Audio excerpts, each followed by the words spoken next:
1 கொரிந்தியர் 15ஆம் அதிகாரம் 3, 4, 5 வசனங்களை வாசிக்க கேட்போம். 1 கொரிந்தியர் 15ஆம் அதிகாரம் 3, 4, 5 வசனங்கள். நான் அடைந்ததும் உங்களுக்கு பிரதானமாக ஒப்புவித்ததும் என்னவென்றால், கிறிஸ்துவானவர் வேத வாக்கியங்களின்படி நமது பாவங்களுக்காக மரித்து அடக்கம் பண்ணப்பட்டு வேத வாக்கியங்களின்படி 3ஆம் நாளில் உயிர்த்தெழுந்து கேபாவுக்கும் பின்பு 12 தரிசனமானார். இயேசு கிறிஸ்துவானவர் வேத வாக்கியங்களின்படி நமது பாவங்களுக்காக சிலுவையிலே மரித்து அடக்கம் பண்ணப்பட்டு வேத வாக்கியங்களின்படி 3வது நாள் உயிர்த்தெழுந்து அநேகருக்கு தரிசனமாகி தன்னை வெளிப்படுத்தினார். இயேசு கிறிஸ்து சிலுவையில் அறையப்பட்டதையும் எதற்காக சிலுவையில் ரத்தம் சிந்தி மரித்தார் என்பதையும் நேற்றைய தினத்தில் நாம் தியானித்தோம். இந்த நாள் இயேசுவின் உயிர்த்தெழுதலை நினைவு கூறுகிற ஒரு நாள். உலகமெங்கும் இயேசு கிறிஸ்துடைய உயிர்த்தெழுதலை நினைத்து தேவனை துதித்து ஆண்டவரை மகிமைப்படுத்தி கொண்டிருக்கிற ஒரு நாள். வேத வசனம் சொல்லுகிறது, இயேசுடைய மரணம் தற்செயலாய் நடந்தது அல்ல.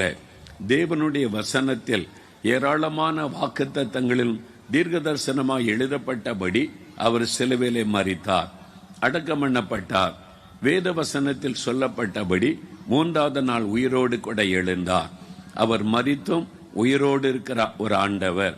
இந்த உலகத்தில் எத்தனை விதமான மகான்கள் தோன்றினார்கள், மதத்தை ஸ்தாபித்தவர்கள் தோன்றினார்கள், பெரிய பெரிய அரசியல் தலைவர்கள் தோன்றினார்கள், பல நன்மையான காரியங்களை செய்திருக்கிறார்கள். மரித்த பிறகு அவருடைய வாழ்க்கை முடிந்தது. அவருடைய கல்லறைகள் உலகத்தில் பத்திரப்படுத்தப்பட்டு இருக்கிறது. இங்குதான் அவர் அடக்கம் பண்ணப்பட்டார், இங்குதான் ஜீவ சமாதியானார், இங்குதான் அவருடைய சரீரம் அடக்கம் பண்ணப்பட்டது என்றெல்லாம் காண்பிக்கிறதை பார்த்திருக்கிறோம். உலக தலைவர்களுடைய கல்லறைகளை பளிங்கு கற்கள் போட்டு மூடி வைத்து வருஷந்தோறும் போய் அதுக்கு மரியாதை செலுத்துவதை பார்த்திருக்கிறோம். ஆனால் இயேசு கிறிஸ்துவுடைய கல்லறை எருசலேமிலே இன்றைக்கும் திறந்து வைக்கப்பட்டிருக்கிறது. அவர் இங்கே இல்லை, உயிர்த்தெழுந்தார் என்ற வாசகம் அங்கே எழுதி வைக்கப்பட்டிருக்கிறது. அங்கு யாரும் மலர் வளையம் வைப்பது இல்லை, அங்கே யாரும் பூக்களை போட்டு அங்கே மரியாதை செலுத்துவது இல்லை, அங்கு யாரும் மெழுகுவர்த்தி பொருத்தி வைப்பது இல்லை. காரணம், இயேசு இங்கே இல்லை, அவர் உயிர்த்தெழுந்தார், அவர் உயிரோடு இருக்கிறார். இதெல்லாம் மரித்து போனவர்களுக்கு செய்கிற சடங்குகள். மாலை போடுவதும் பத்தி கொளுத்துவதும் மெழுகுவத்தி பொருத்துவதும் அது மரித்து போனவர்கள் செத்துவிட்டார்கள் என்பதற்கு மரியாதை செலுத்த செய்கிற காரியம். ஆனால் இயேசு அப்படி அல்ல. மரித்தேன், ஆனாலும் சதா காலங்களிலும் நான் உயிரோடு இருக்கிறேன் என்று முழங்கின ஒரே ஒருவர் இயேசு மாத்திரமே.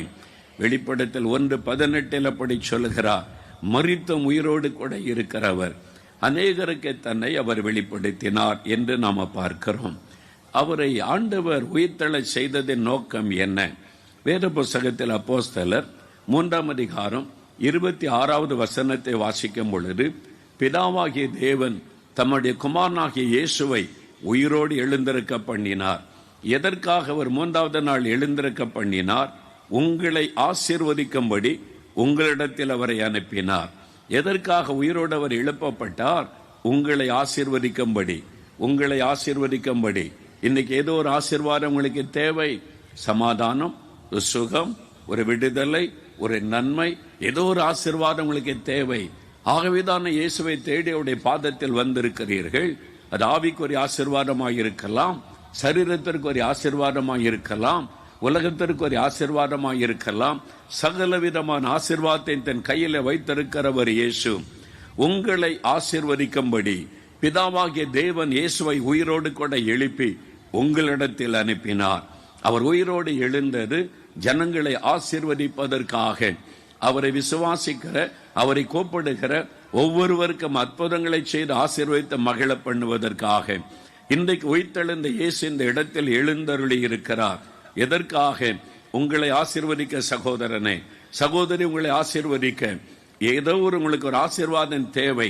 அந்த காரியத்தில் இன்றைக்கு ஒரு அற்புதத்தை செய்து உங்களை ஆசீர்வதித்த மகிழ பண்ண போகிறார். இந்த நிகழ்ச்சியை டிவியில பார்த்து கொண்டு இருக்கிறீங்க. ஏதோ ஒரு தேசத்தில் அமர்ந்து கொண்டு எனக்கு இந்த இயேசு என்ன செய்வார் என்று உங்களுக்கு ஒரு ஆசீர்வாதம் தேவை, உங்க குடும்பத்துக்கு ஒரு ஆசீர்வாதம் தேவை. ஆகவேதான் ஆண்டவர் இந்த நிகழ்ச்சியை பார்க்க வைத்திருக்கிறார். உங்க வாழ்க்கையில் ஒரு அற்புதம் நடக்க போகிறது. உயிர்த்தெழுந்த இயேசு உங்கள் அருகில் நின்று கொண்டிருக்கிறார். அவர் என்ன சொல்லுகிறார், என்ன ஆசீர்வாதத்தை வைத்திருக்கிறார் என்று கவனமாய் பாருங்கள். உயிர்த்தெழுந்த இயேசு தன் சீஷர்களை சந்தித்த விதம் யோவான் 20ஆம் அதிகாரம் 19ஆம் வசனத்திலிருந்து 22ஆம் வசனம் வரைக்கும் வாசிக்கும் பொழுது, இயேசு தன்னுடைய சீஷர்களை தந்து சந்தித்து அவளை ஆசீர்வதித்தார். அவர்களுக்கு தரிசனமாகி 3 விதமான ஆசீர்வாதங்களை தேவன் அவர்களுக்கு கொடுத்தார். அந்த ஆசீர்வாதத்தை இன்றைக்கு உயிர்த்தெழுந்த இயேசு உங்களுக்கு கொடுக்க விரும்புகிறார். உங்களுக்கு கொடுக்க விரும்புகிறார். அது என்ன ஆசீர்வாதம்? ஆண்டவர் எனக்கு என்ன ஆசீர்வாதம் வைத்திருக்கிறார்? உயிர்த்தெழுந்த இயேசு என்ன ஆசீர்வாதத்தை வைத்திருக்கிறார்? அதை வாசிக்க போகிறோம். யோவான் 20ஆம் அதிகாரம் 19லிருந்து 22வது வசனம் வரைக்கும் வாசிக்க கேட்போம். வாரத்தின் முதல் நாளாகிய அன்றைய தினம் சாயங்கால வேளையிலே சீஷர்கள் கூடியிருந்த இடத்தில் யூதர்களுக்கு பயந்ததினால் கதவுகள் பூட்டியிருக்கையில் இயேசு வந்து நடுவே நின்று, உங்களுக்கு சமாதானம் என்றார். அவர் இப்படி சொல்லி தம்முடைய கைகளையும் விலாவையும் அவர்களுக்கு காண்பித்தார். சீஷர்கள் கர்த்தரை கண்டு சந்தோஷப்பட்டார்கள். இயேசு மறுபடியும் அவர்களை நோக்கி, உங்களுக்கு சமாதானம் உண்டாவதாக. பிதா என்னை அனுப்பினது போல நானும் உங்களை அனுப்புகிறேன் என்று சொல்லி அவர்கள் மேல் ஊதி பரிசுத்த ஆவியை பெற்றுக் கொள்ளுங்கள். இயேசு தன் சீஷர்களை சந்திக்கிறார். உயிர்த்தெழுந்த இயேசு தன்னுடைய சீஷர்களை சந்தித்து தன்னை நேசிக்கிற அவர்களோடு கூட பேசி 3 விதமான ஆசீர்வாதங்களை கொடுத்தார். முதலாவது ஆசீர்வாதம் 19ஆம் வசனம் சொல்லுகிறாரு, இயேசு வந்து நின்றவுடன் உங்களுக்கு சமாதானம் என்று ஆண்டவர் சொன்னார். பீஸ் பி அன்டு யூ என்பதான ஒரு அற்புதமான வார்த்தையை சொன்னார். ஏன் அந்த வார்த்தையை கூறினார்? அப்பொழுது அவருடைய உள்ளத்திலே சமாதானம் இல்லை. இயேசுவோடு இருந்தபோது ரொம்ப சந்தோஷமாய் சமாதானமாய் இருந்தார்கள். இயேசு சிலுவையில் அறையப்பட்டு அடக்கம் பண்ணப்பட்டு விட்டார் என்று சொன்னவுடன் அந்த சமாதானம் போய்விட்டது. அதற்கு பதிலாக பயம் அவருடைய உள்ளத்தை ஆட்கொண்டிருந்தது. வேதம் சொல்லுகிறது, யூதர்களுக்கு பயந்ததினால் அவர்கள் ஒரு அறைக்குள்ளே பயந்து முடங்கி கிடந்தார்கள்.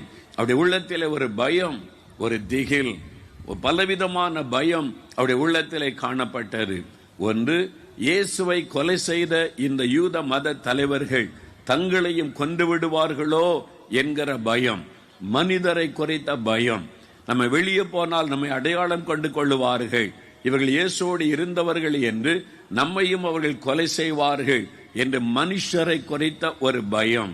சரி, இப்பொழுது இயேசுவை நம்பி நம்ம வந்துவிட்டோம். கலிலேயா பகுதியிலே தான் நம்ம அதிகமாக இருந்தோம். நம்முடைய குடும்பம் எல்லாம் அங்கு இருக்கிறது. 3.5 ஆண்டு காலம் இயேசுவோடு இருந்தோம். அவர்தான் எல்லாம் என்று வேலையை தொழிலை விட்டு வந்தோம். இனி என்ன செய்வது? 3.5 ஆண்டு காலம் இயேசு நம்மை கவனித்துக் கொண்டார். நம்முடைய எதிர்காலம் என்ன? எப்படி வாழ போகிறோம்? நம்முடைய வருமானம் எப்படி நம்ம குடும்பத்தை நடத்த போகிறோம்? அனுதின தேவைக்கு என்ன செய்வோம்? பலவிதமான பயம், தேவைகளை குறித்த பயம், நாளைய தினத்தை குறித்த பயம், இனி எப்படி வாழ போகிறோம் என்கிற பயம் அவருடைய உள்ளத்தை வாட்டி வதைத்தது. இன்னொரு பயம், மரண பயம். நம்மளை கொண்டு விடுவார்கள், இயேசுவை கொன்றதை போல நம்மையும் கொண்டு விடுவார்கள் என்கிற மரண பயம். இப்படி பயத்தினாலே ஆட்கொண்டிருந்து சமாதானத்தை இழந்து போனார்கள். நிம்மதியா தூங்க முடியல, சமாதானமா இருக்க முடியல.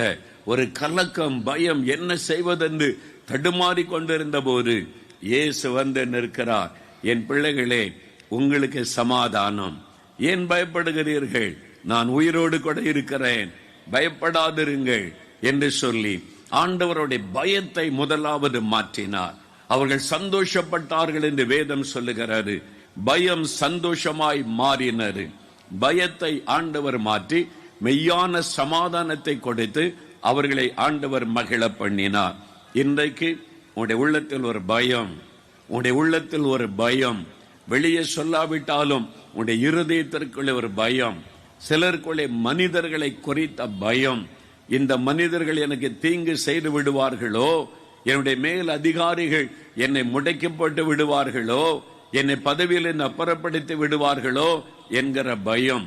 சுற்றிலும் இருக்கிற பொல்லாத ஜனங்கள் ஐயோ என்னை வேதனைப்படுத்தி எனக்கு உண்டானதை அபகரித்துக் கொள்வார்களோ என்கிற பயம். இந்த பொல்லாத மதவாதிகள், மத தீவிரவாத அமைப்புகள் என் ஊழியத்தை முடக்கி விடுவார்களோ, என்னுடைய சபையை இல்லாமல் செய்து விடுவார்களோ, அவங்க பயங்கரமான வெறி கொண்டு எழும்புகிறார்களே, மனிதர்களை குறித்த ஒரு பயம், தீங்கு செய்து விடுவார்களோ என்கிற ஒரு பயம். வேலை செய்கிற இடத்துல, ஊழியம் செய்கிற இடத்துல, பிசினஸ் செய்கிற இடத்துல, வசிக்கிற இடத்துல பொறாமை கொண்ட மக்கள், பொல்லாத இருதயம் கொண்ட மக்கள், நமக்கு விரோதமாய் தீங்கு செய்ய நினைக்கிற மக்கள், அந்த மனிதர்களை குறித்த பயம் உங்களை வாட்டி வதைத்துக் கொண்டு இருக்கலாம். ஆண்டவர் சொல்லுகிறார், என் பிள்ளைகளை பயப்படாதிருங்கள், உங்களுக்கு சமாதானம். மனிதர்களை குறித்து பயப்படாதிருங்கள். கர்த்தர் எனக்கு சகாயர், நான் பயப்படேன். மனிதன் எனக்கு என்ன செய்வான் என்று தைரியமாய் சொல்லுங்கள். காரணம், நான் உங்களை விட்டு விலகுவதும் இல்லை, உங்களை கைவிடுவதும் இல்லை. நான் கடைசி வரை உங்களோடு கூட இருக்கும்படி மரணத்தை ஜெயித்த உயிரோடு எழுந்திருக்கிறேன். சதா காலங்களில் உயிரோடு இருக்கிறவர், நான் உங்களுக்கு துணை நிற்கிறேன். ஆகவே பயப்படாதிருங்கள், உங்களுக்கு சமாதானம். அந்த மனிதரை குறைத்த பயத்தை ஆண்டவர் எடுத்து மெய்யான சமாதானத்தினால் இன்றைக்கு உங்களை நிரப்பி மகிழ பண்ண போகிறார். எதிர்காலத்தை குறித்த பயம், ஐயோ யுத்தம் ஆரம்பித்து பயங்கரமாய் நடந்து கொண்டு இருக்கிறது, எப்பந்தான் இந்த யுத்தம் முடியுமோ தெரியாது, இன்னும் எவ்வளவு காலம் நீடிக்கும் என்று தெரியாது. இப்பொழுது கேஸ் சிலிண்டர் கிடைப்பதில் கஷ்டம், இனிமேல் ஆயில் கிடைப்பதில் சிரமம் ஏற்படும் என்று சொல்லப்படுகிறது.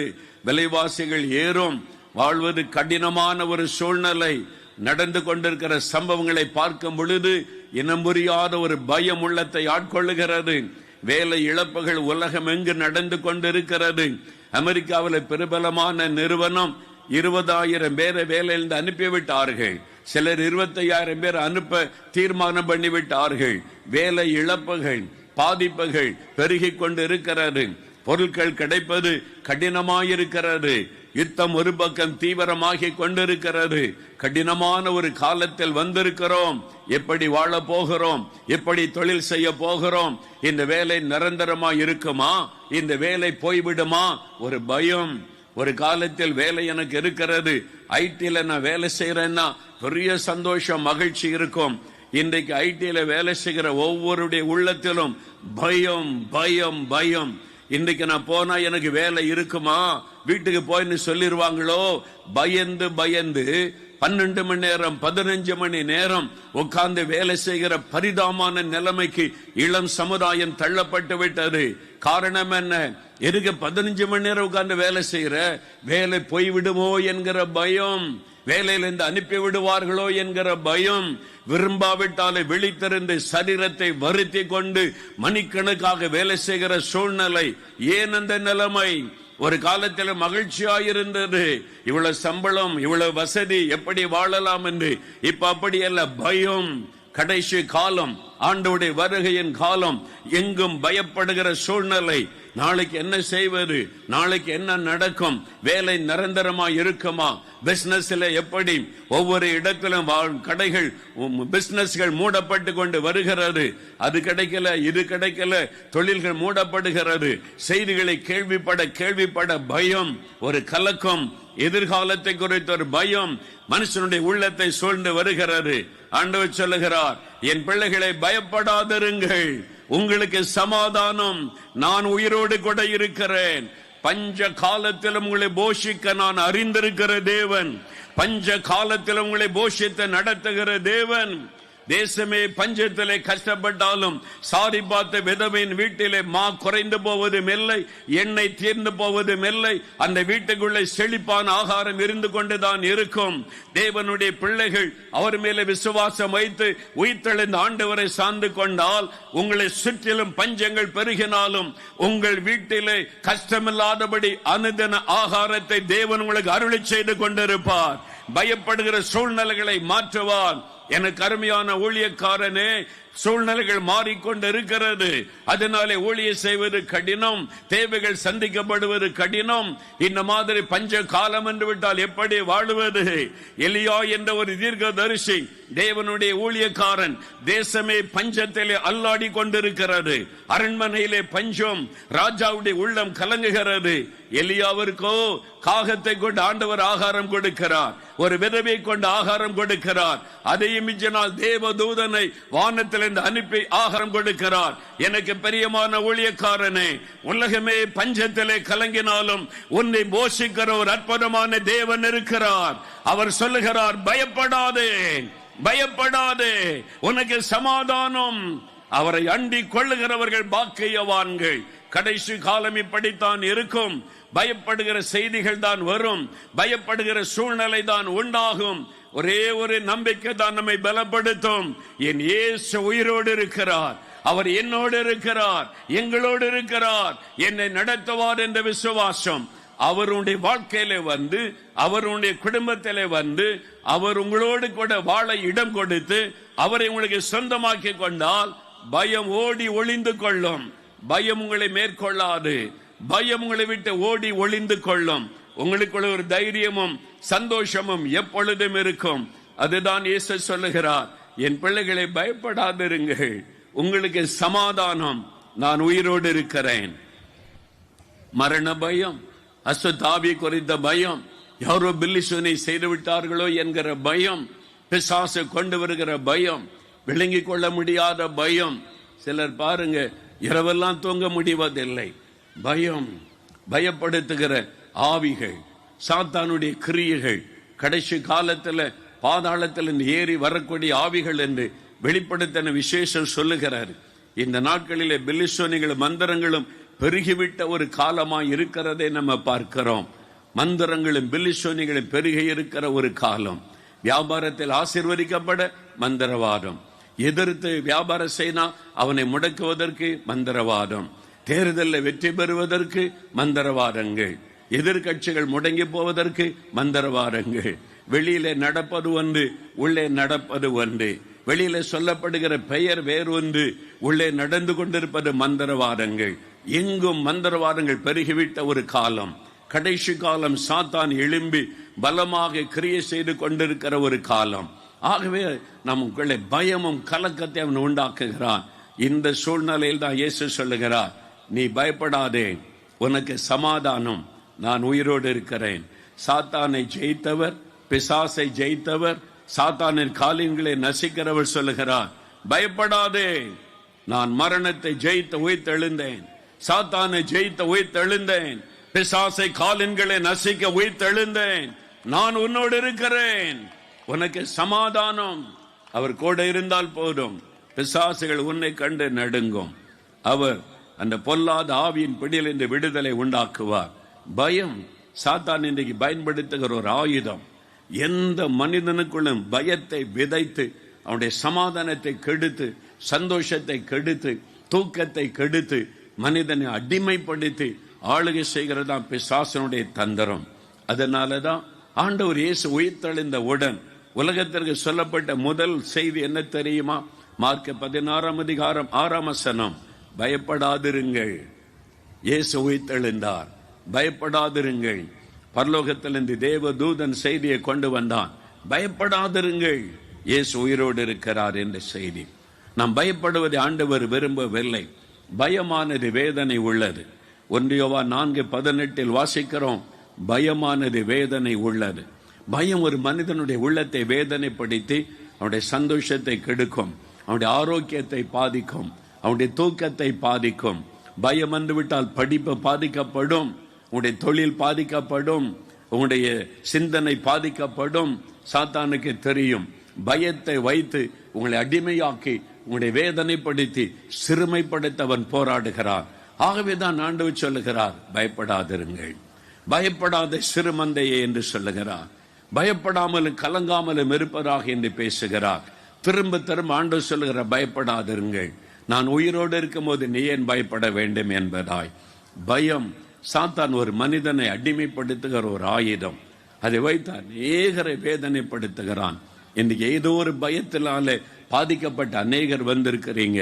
அதுக்கு பின்னால் இருக்கிற பயத்தை கொண்டு வருகிற ஆவி இன்றைக்கு உங்களுக்கு ஒரு விடுதலையின் நாள். அந்த பயத்தின் கட்டுகள் அறுக்கப்பட போகிறது. பயத்தை கொண்டு வருகிற பிசாசு இப்பவே நடுங்க ஆரம்பித்து விட்டான். அவனுக்குள்ளே பயம் வர ஆரம்பித்து விட்டது. காரணம், உயிர்த்தெழுந்த இயேசு இங்கே பிரசன்னமாக இருக்கிறார். மரணத்தை ஜெயித்தவர், பிசாசை ஜெயித்தவர் இங்கே பிரசன்னமாக இருக்கிறார். ஆகவே பிசாசுகளை நடுக்கம் வர ஆரம்பித்து விட்டது. இயேசு வந்துட்டா போதும், பயம் தானால விலகி போகும். மதுரை பக்கத்தில் திருமங்கலம் என்ற ஒரு ஊர் இருக்கிறார்.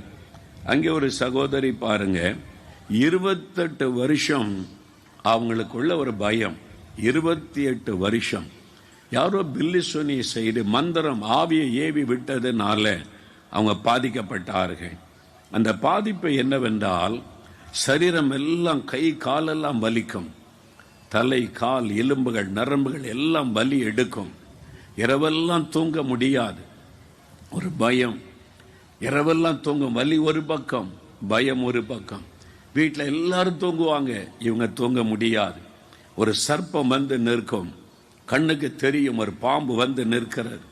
ரூமுக்குள்ள படுக்க பக்கத்தில் பாம்பு நின்றா எப்படி தூங்க முடியும் பாருங்க. அந்த சகோதரி பெயர் நிர்மலா என்பது. அவங்க கிறிஸ்தவ அல்லாத குடும்பம் தான். அவங்களுக்குள்ள 28 வருஷம் போராட்டம். இதை சொன்னா யாரும் புரிய மாட்டேங்கிறாங்க. பாம்பு வந்து நிக்கிறத நான் பார்க்கிறேன், எனக்குள்ள ஒரு பயம். ராத்திர இதெல்லாம் உன்னுடைய கற்பனை, அதெல்லாம் எப்படி? நாங்கெல்லாம் தூங்க தானே செய்கிறோம். இந்த மகளை குறிவைத்து செய்யப்பட்ட மந்திரவாதம் அவளை தாக்கி கொண்டிருந்தது. 28 வருஷம். ஒரு நாள் ராத்திர நடுராத்திர சத்தமிட்டு எழும்புவாங்களாம். பயம், அலறுவாங்க. கணவர், பிள்ளைகள்லாம் விழித்துக் கொள்வாங்க, குடும்பத்தார் எல்லாம். இந்த மகள் பார்த்தாங்க, என்னால் எல்லாருக்கும் பிரச்சனை, நான் ஏன் வாழ வேண்டும்? நான் மரித்து விட்டால் நல்லது.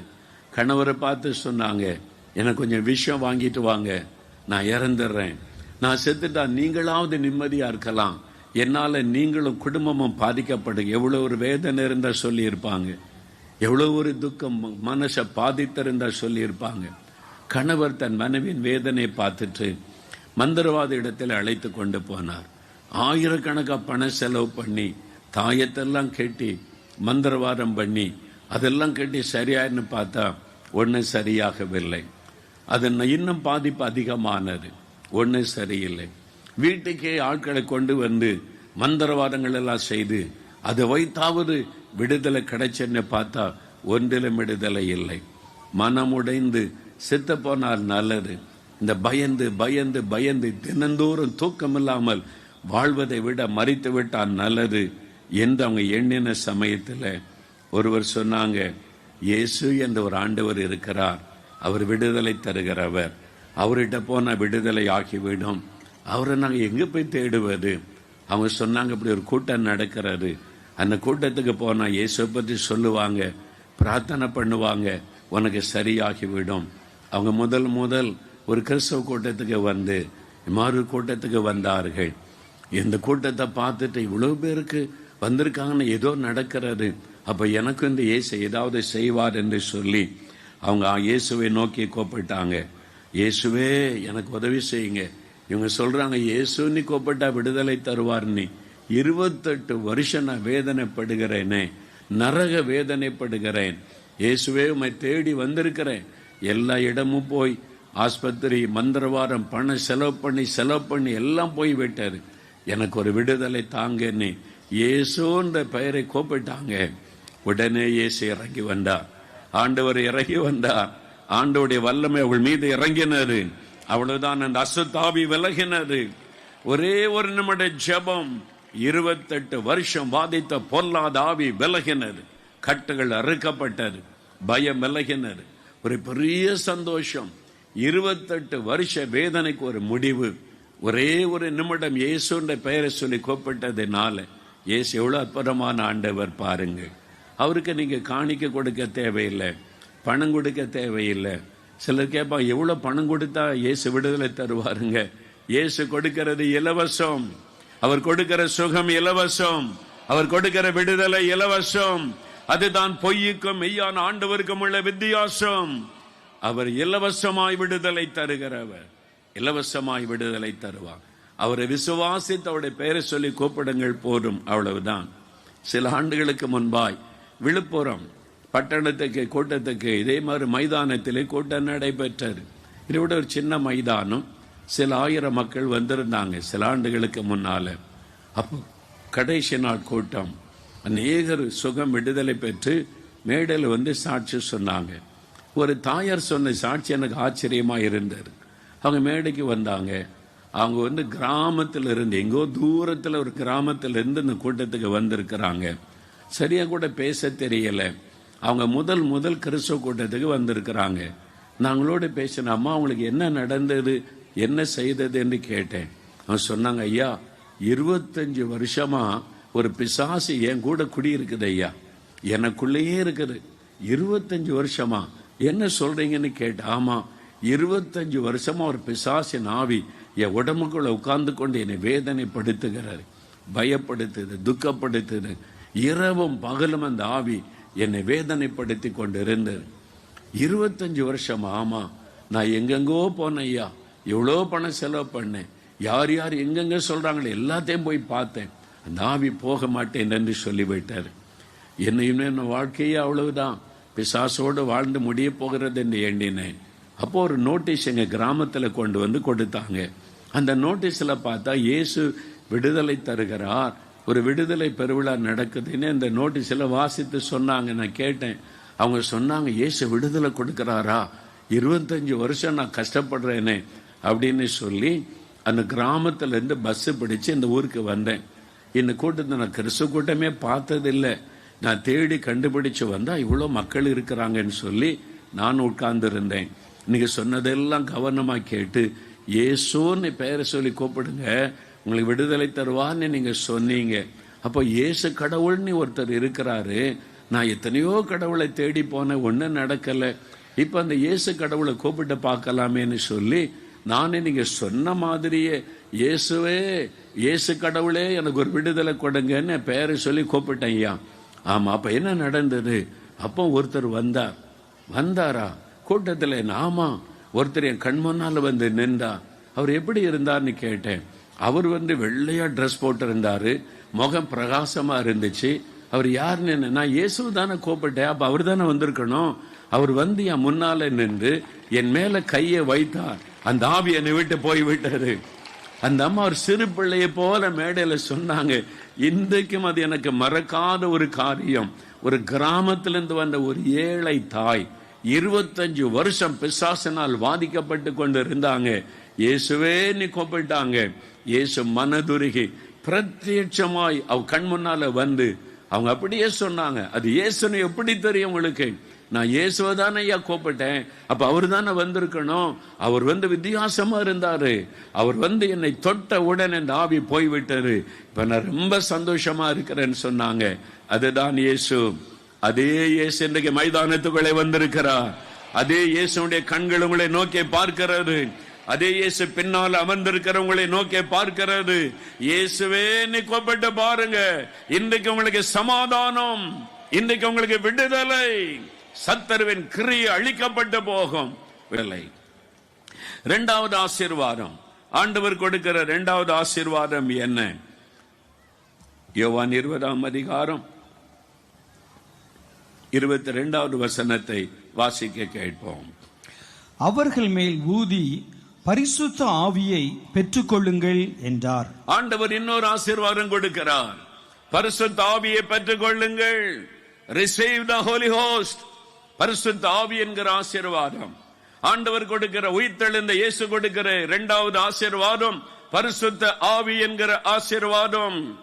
ஆண்டவர் அந்த ஆசீர்வாதத்தை வாக்கு பண்ணினார்.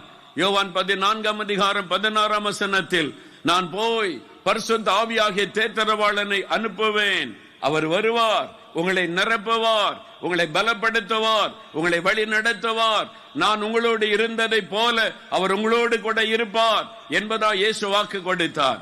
பரிசுத்த ஆவியை பெற்றுக் கொள்ளுங்கள். பரிசுத்த ஆவியானவர் தான் ஆண்டவர் நமக்கு கொடுக்கிற மிக மிக மிக விலையேறப்பட்ட ஆசீர்வாதம். சரீர சுகத்தை விட, விடுதலையை விட, உலக செல்வங்களை விட பரிசுத்த ஆவியானவர் தான் ஆண்டவர் நமக்கு தருகிற மிகப்பெரிய விலையேறப்பட்ட ஒரு ஆசீர்வாதம். இந்த ஆவியானவர் யார்? ஆவியானவர் கர்த்தரே ஆவியானவர்.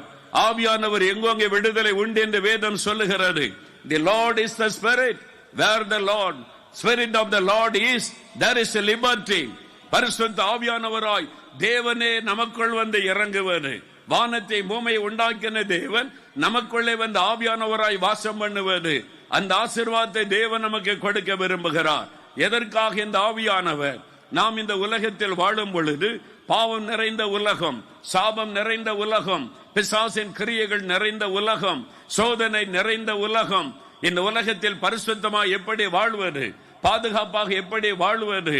அதற்கு தான் தேவன் தம்முடைய ஆவியை நமக்கு கொடுத்து நம்மை பலப்படுத்தி பாவம் நிறைந்த உலகத்திலும் பரிசுத்தமாய் வாழுவதற்கு, பிசாசின் கிரியைகள் நிறைந்த உலகத்திலும் வெற்றி உள்ள வாழ்க்கை வாழுவதற்கு, அக்கிரமங்களும் வேதனைகளை நிறைந்த உலகத்தில் மகிழ்ச்சியோடு வாழ்வதற்கு, பரிசுத்த ஆவியினால் உண்டாகிற சந்தோஷத்தினால் நிறைந்த வாழுகிற வல்லமை தருகிறவர் ஆவியானவர். இந்த ஆவியானவர் வரும் பொழுது என்ன நடக்கிறதாம்? அப்போஸ்தலர் 1:8 ஆண்டவர் இயேசு சொல்லுகிறார், பரிசுத்த ஆவி உங்களிடத்தில் வரும் பொழுது நீங்கள் பலன் அடைவீர்கள். You shall receive power when the Holy Spirit will come upon you. ஆவியானவர் வரும் பொழுது நீங்கள் வல்லமையை பெற்றுக் கொள்வீர்கள். அது என்ன வல்லமை? பரலோகத்தின் வல்லமை. அது தேவனுடைய வல்லமை, இயேசுவின் உயிர்த்தெழுந்த வல்லமை. அந்த வல்லமையை நமக்கு தருகிறார். அந்த வல்லமையினால் நம்மை நிரப்புகிறார். இந்த வல்லமை பாவத்தை மேற்கொள்ளக்கூடிய வல்லமை, பரிசுத்தமாய் வாழக்கூடிய வல்லமை, சோதனைகளை மேற்கொள்ளக்கூடிய வல்லமை, சாத்தானுடைய தந்திரங்களை ஜெயிக்கக்கூடிய வல்லமை, பிசாசின் வல்லமைகளை மேற்கொள்ளுகிற வல்லமை, பில்லி சூனியங்களையும் அழிக்கிற ஒரு வல்லமை. அந்த வல்லமையை ஆண்டவர் நமக்கு தருகிறார், உங்களுக்கு தருகிறார், உங்களுக்கு தருகிறார், உனக்கு தருகிறார். ஆண்டவர் உனக்கு கொடுக்க விரும்புகிறார். ஆகவேதான் ஆண்டவர் சொல்கிறார், பரிசுத்த ஆவியை பெற்றுக் கொள்ளுங்கள். இது கடைசி காலம். போராட்டங்களும் பிரச்சனைகளும் நெருக்கங்களும் நிறைந்த காலம். இனி வாழ்க்கை சுலபமாக இருக்காது. பாடுகள் தான், நெருக்கங்கள் தான்.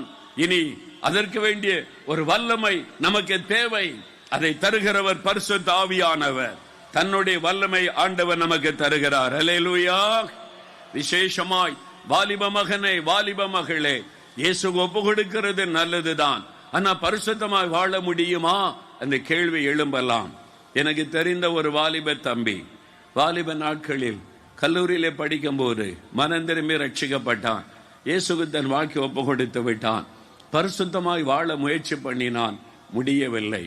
கண்களிலே பரிசுத்தம் இருப்பது ரொம்ப கஷ்டம், சிந்தனையிலே பரிசுத்தம் ரொம்ப கடினம், அந்தரங்க வாழ்க்கையிலே பரிசுத்தம், ஐயோ இந்த பாவம் மேற்கொள்ளுகிறது. பரிசுத்தமாய் வாழ முடியவில்லை. உபவாசம் பண்ணுகிறான், ஜெபம் பண்ணுகிறான், அழுகிறான், கூட்டத்துக்கு போகிறான், ஊழிய காட்டத்துக்கு, ஐயா எனக்கு பரிசுத்த வேணும் ஜெபிங்க, பரிசுத்த வேணும் ஜெபிங்க, பரிசுத்தமா வாழ விரும்புறேன், எனக்காக ஜெபிங்க. எவ்வளவோ பிரயாசப்பட்டும் பரிசுத்தமாய் வாழ முடியவில்லை. கடைசியில் ஒரு தீர்மானம் பண்ணினா, உலகத்துல பரிசுத்தமா வாழ்றது கஷ்டம், அதுவும் ஒரு வாலிபன் பரிசுத்தமா வாழ்றது கஷ்டம். ஒரே வழி பரிசுத்தமா வாழணும். என்னால் இயேசு பரிசுத்தம் உள்ளவர். பாவத்தில் வாழ்ந்து கொண்டு நான் எப்படி இயேசுவை மகிமைப்படுத்த முடியும்? அதனால பரிசுத்தமான ஒரு இடம் பரலோகம்தான். பாவமே இல்லாத இடம் பரலோகம். அங்க போயிட்டா நமக்கு பாவமே இருக்காதுன்னு சொல்லி சின்சியரா ஆண்டோட பேர் ஜெபம் பண்ணினான்.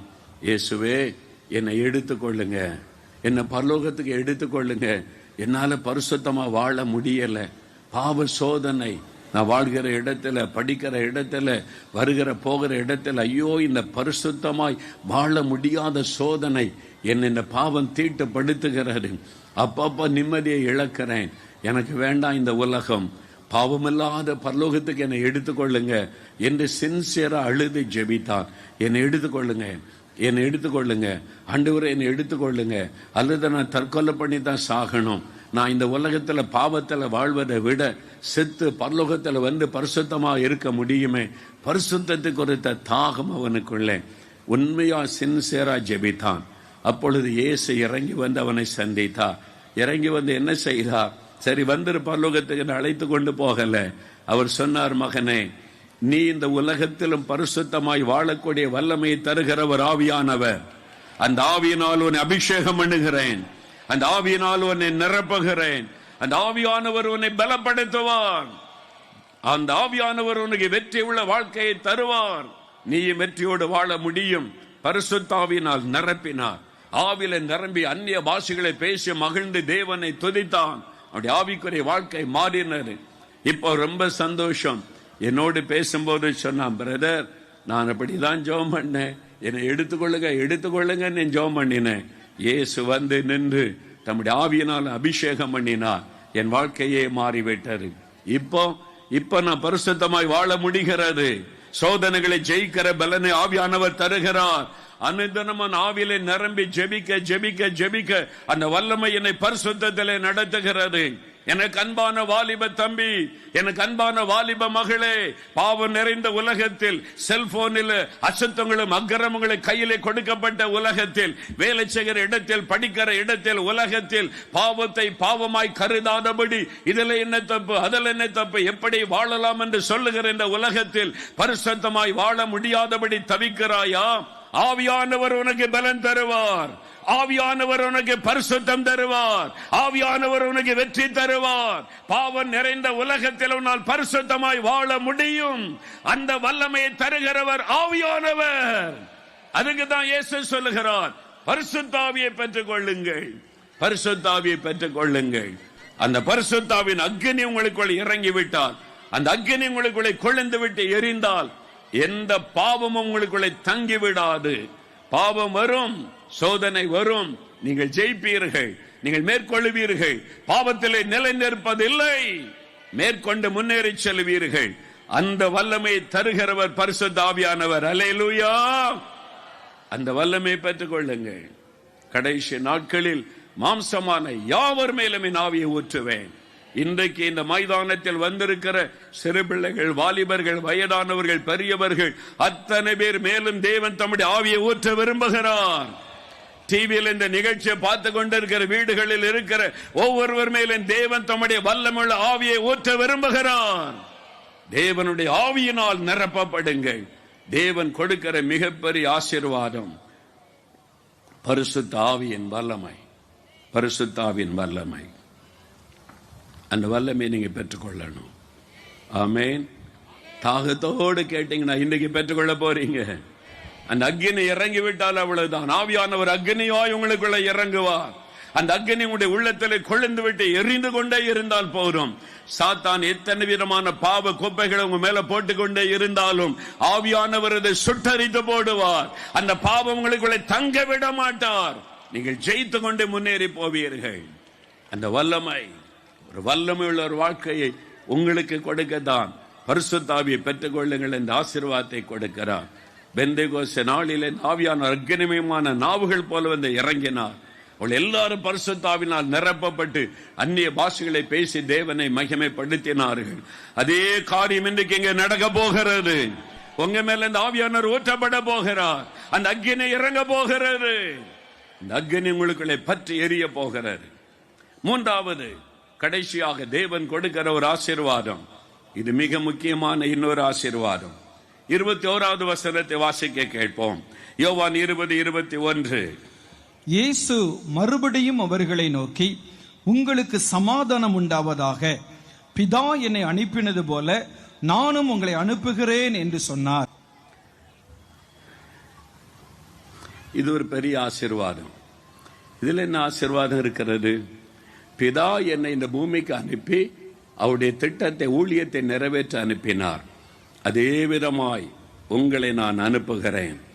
என் ஊழியத்தை செய்யும்படி, என் சுவிசேஷத்தை அறிவிக்கும்படி, என் நாமத்தை மகிமைப்படுத்தும்படி, என் நாமத்தை பறைசாற்றும்படி. ஊழியம் தேவன் கொடுக்கிற பெரிய ஒரு ஆசீர்வாதம்.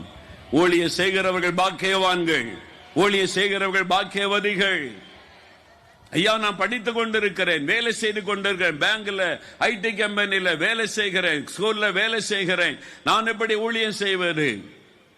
மொழி நேர ஊழியத்திற்கு அழைக்கப்பட்ட ஒரு சிலர், அவங்க தெரிந்து கொள்ளப்பட்டவங்களை அழைத்த மொழி நேர ஊழியத்தில் பயன்படுத்துகிறார். ஆனால் ரட்சிக்கப்பட்ட ஒவ்வொருவரும் தேவனுடைய பார்வையில ஊழியக்காரர்கள், ஊழியக்காரிகள் தான். எப்பொழுது ரட்சிக்கப்பட்டீர்களோ உங்களுக்கு ஊழியம் நியமிக்கப்பட்டிருக்கிறது. எப்பொழுது நீங்கள் ரட்சிக்கப்பட்டீர்களோ தேவனுடைய ஊழியத்தை செய்து ஆக வேண்டும். உங்களை பிரசங்கம் பண்ண சொல்லவில்லை, மேடையில் ஏறி பேச சொல்லவில்லை. உங்கள் அருகில் இருக்கிற மக்களுக்கு இயேசுவை அறிமுகப்படுத்துங்கள், ரட்சகரை மற்றவர்களுக்கு சொல்லுங்கள். உங்க தெருவில், உங்க வீட்டில், உங்க கிராமத்தில், பக்கத்தில் அறியாத மக்களுக்கு இந்த ரட்சகரை சொல்லுங்கள். அது ஒவ்வொருவருக்கும் கொடுக்கப்பட்டிருக்கிற கட்டளை. ஊழியம் செய்தே ஆக வேண்டும். அத்தனை பேரும் ஊழியம் செய்தே ஆக வேண்டும். இது தேவன் கொடுக்கிற ஆசீர்வாதம். மார்க் 16:15 ஆண்டவர் சொல்லுகிறார், உலகம் எங்கும் போங்க, சகல ஜனங்களுக்கு சுவிசேஷத்தை அறிவிங்க, எல்லாருக்கும் சொல்லுங்கள் என்று ஆண்டவர் சொல்லுகிறார். கட்டளை. மத்தேயு 24:14 வருகைக்குரிய அடையாளத்தை எல்லாம் ஆண்டவர் சொல்லிக் கொண்டு வரும் பொழுது கடைசியா ஆண்டவர் சொல்லுகிறார், இந்த ராஜ்யத்தின் சுவிசேஷம் பூமியில் இருக்கிற சகல ஜாதிகளுக்கும் அறிவிக்கப்படும், அப்பொழுது முடிவு வரும். இயேசு கிறிஸ்து கொடுத்த பிரதான கட்டளை இந்த சுவிசேஷத்தை அறிவிக்க வேண்டும். மதத்தை பரப்புங்கள் என்று இயேசு சொல்லவில்லை, மத மாற்றங்கள் என்று இயேசு சொல்லவில்லை. நாம் கிறிஸ்தவர்கள் மதத்தை குறித்து பேசுவது இல்லை, யாரையும் மதம் மாறுங்கள் என்று சொல்லுவதும் இல்லை. மதத்தை பற்றின வார்த்தை இயேசு பைபிளில் நமக்கு சொல்லிக் கொடுக்கவும் இல்லை. ஆனால் சிலர் வேண்டுமென்றே அவர்கள் பழி சுமத்தும்படி மதமாற்றாங்க, கட்டாய மதமாற்றாங்க. இந்த வார்த்தை இன்னைக்கு அதிகமாக இந்தியாவில் பயன்படுத்தப்படுகிறது. ஆனா இன்றைக்கு வரைக்கும் மதம் மாறுறதுன்னா என்னது, கட்டாய மதமாற்றம்னா என்ன, யாருமே விளக்கம் சொல்லவில்லை. எல்லாரும் மதம் மாத்துறாங்க, கட்டாய மதம் மாத்துறாங்கன்னு பேசுறாங்க. மதம் மாறுறதுன்னா என்னது, கட்டாய மதமாற்றம்னா என்ன, யாருமே இது ஒரு விளக்கம் கொடுக்கல. அவங்களை கேட்டு பாருங்க, அவங்களுக்கும் தெரியாது. ஏனென்றால் இயேசு கிறிஸ்து மதத்தை பற்றி பேசவும் இல்லை, மதமாற்றங்கள் என்று சொல்லவும் இல்லை. ஆகவே நாம் மதம் மாறுங்கள் என்று யாருக்கும் சொன்னதும் கிடையாது. இயேசு சொன்னது நற்செய்தியை சொல்லுங்கள், இயேசு என்கிற நற்செய்தியை அறிவிங்க. அவர் மூலமாய் கிடைக்கிற சமாதானம், பாவ மன்னிப்பை, விடுதலை, ஆசீர்வாதத்தை எல்லா மக்களுக்கு சொல்லுங்கள். அதுதான் சுவிசேஷம் அறிவிப்பது. அதைத்தான் நாம் செய்கிறோம். இது இயேசுடைய பிரதான கட்டளை. இயேசுடைய கட்டளையை தடுக்க இந்த உலகத்தில் எந்த சக்தியால முடியாது. யார் அதற்கு முயற்சிக்கிறார்களோ அவர்கள் நொறுங்கி போவார்கள். இயேசுவின் பிரதான கட்டளையை தடுக்க நினைக்கிற அரசாங்கங்கள் நொறுங்கி போனதை சரித்திரம் சொல்லுகிறது. ரோம் அரசாங்கம் நினைத்தது கிறிஸ்தவர்களை முடக்கி விடலாம், சுவிசேஷம் அறிவிப்பதை தடுத்து விடலாம், இயேசு என்ற பெயரை சொல்லக்கூடாது என்று இறங்கினது. இன்னைக்கு ரோம் அரசாங்கம் இல்லை, ஆனால் உலகமெல்லாம் இயேசுவின் நாமம் இருக்கிறது. இயேசுவின் பெயரை சொல்லக்கூடாது என்று எத்தனை ராஜாக்கள் எழும்பினார்கள், அரசாங்கங்கள் எழும்பினது. சுவிசேஷம் அறிவிக்க தடை பண்ணும்படி சட்டங்கள் கொண்டு வரப்பட்டது. ஆனால் யாரும் அதை தடுத்து நிறுத்த முடியவில்லை. தடுக்க முயற்சித்தவர்கள் நொறுங்கி போனார்கள் என்று சரித்திரம் சொல்லுகிறது. காரணம், இதை செய்ய சொன்னவர் இயேசு. அவர் வானத்திலும் பூமியிலும் சகல அதிகாரம் உள்ள தேவன். அவர் முழு உலகத்திற்கு ராஜாதி ராஜாவாக இருக்கிறவர், சிங்காசனத்தில் வீற்றிருக்கிறவர். அவருடைய கட்டளையை யார் தடுக்க முடியும்? அவருடைய கட்டளையை தடுக்க நினைக்கிறவர்கள் இல்லாமல் போய்விடுவார்கள். கடைசி வரைக்கும் அவருடைய சுவிசேஷம் அறிவிக்கப்பட்டே தீரும். வேத வசனம் சொல்லுகிறது, இயேசு சொல்லுகிறார், அவர் சொன்னதெல்லாம் இன்றைக்கு உலகத்தில் நிறைவேறுகிறது. ராஜ்யத்தின் இந்த சுவிசேஷம் பூமியின் எல்லா மக்களுக்கும் அறிவிக்கப்பட்டே தீரும். அதன் பிறகுதான் இயேசுடைய வருகை. இயேசு சொன்ன வார்த்தை அது நிறைவேறியே தீரும். ஆகவே தான் நாம் செய்கிறோம்.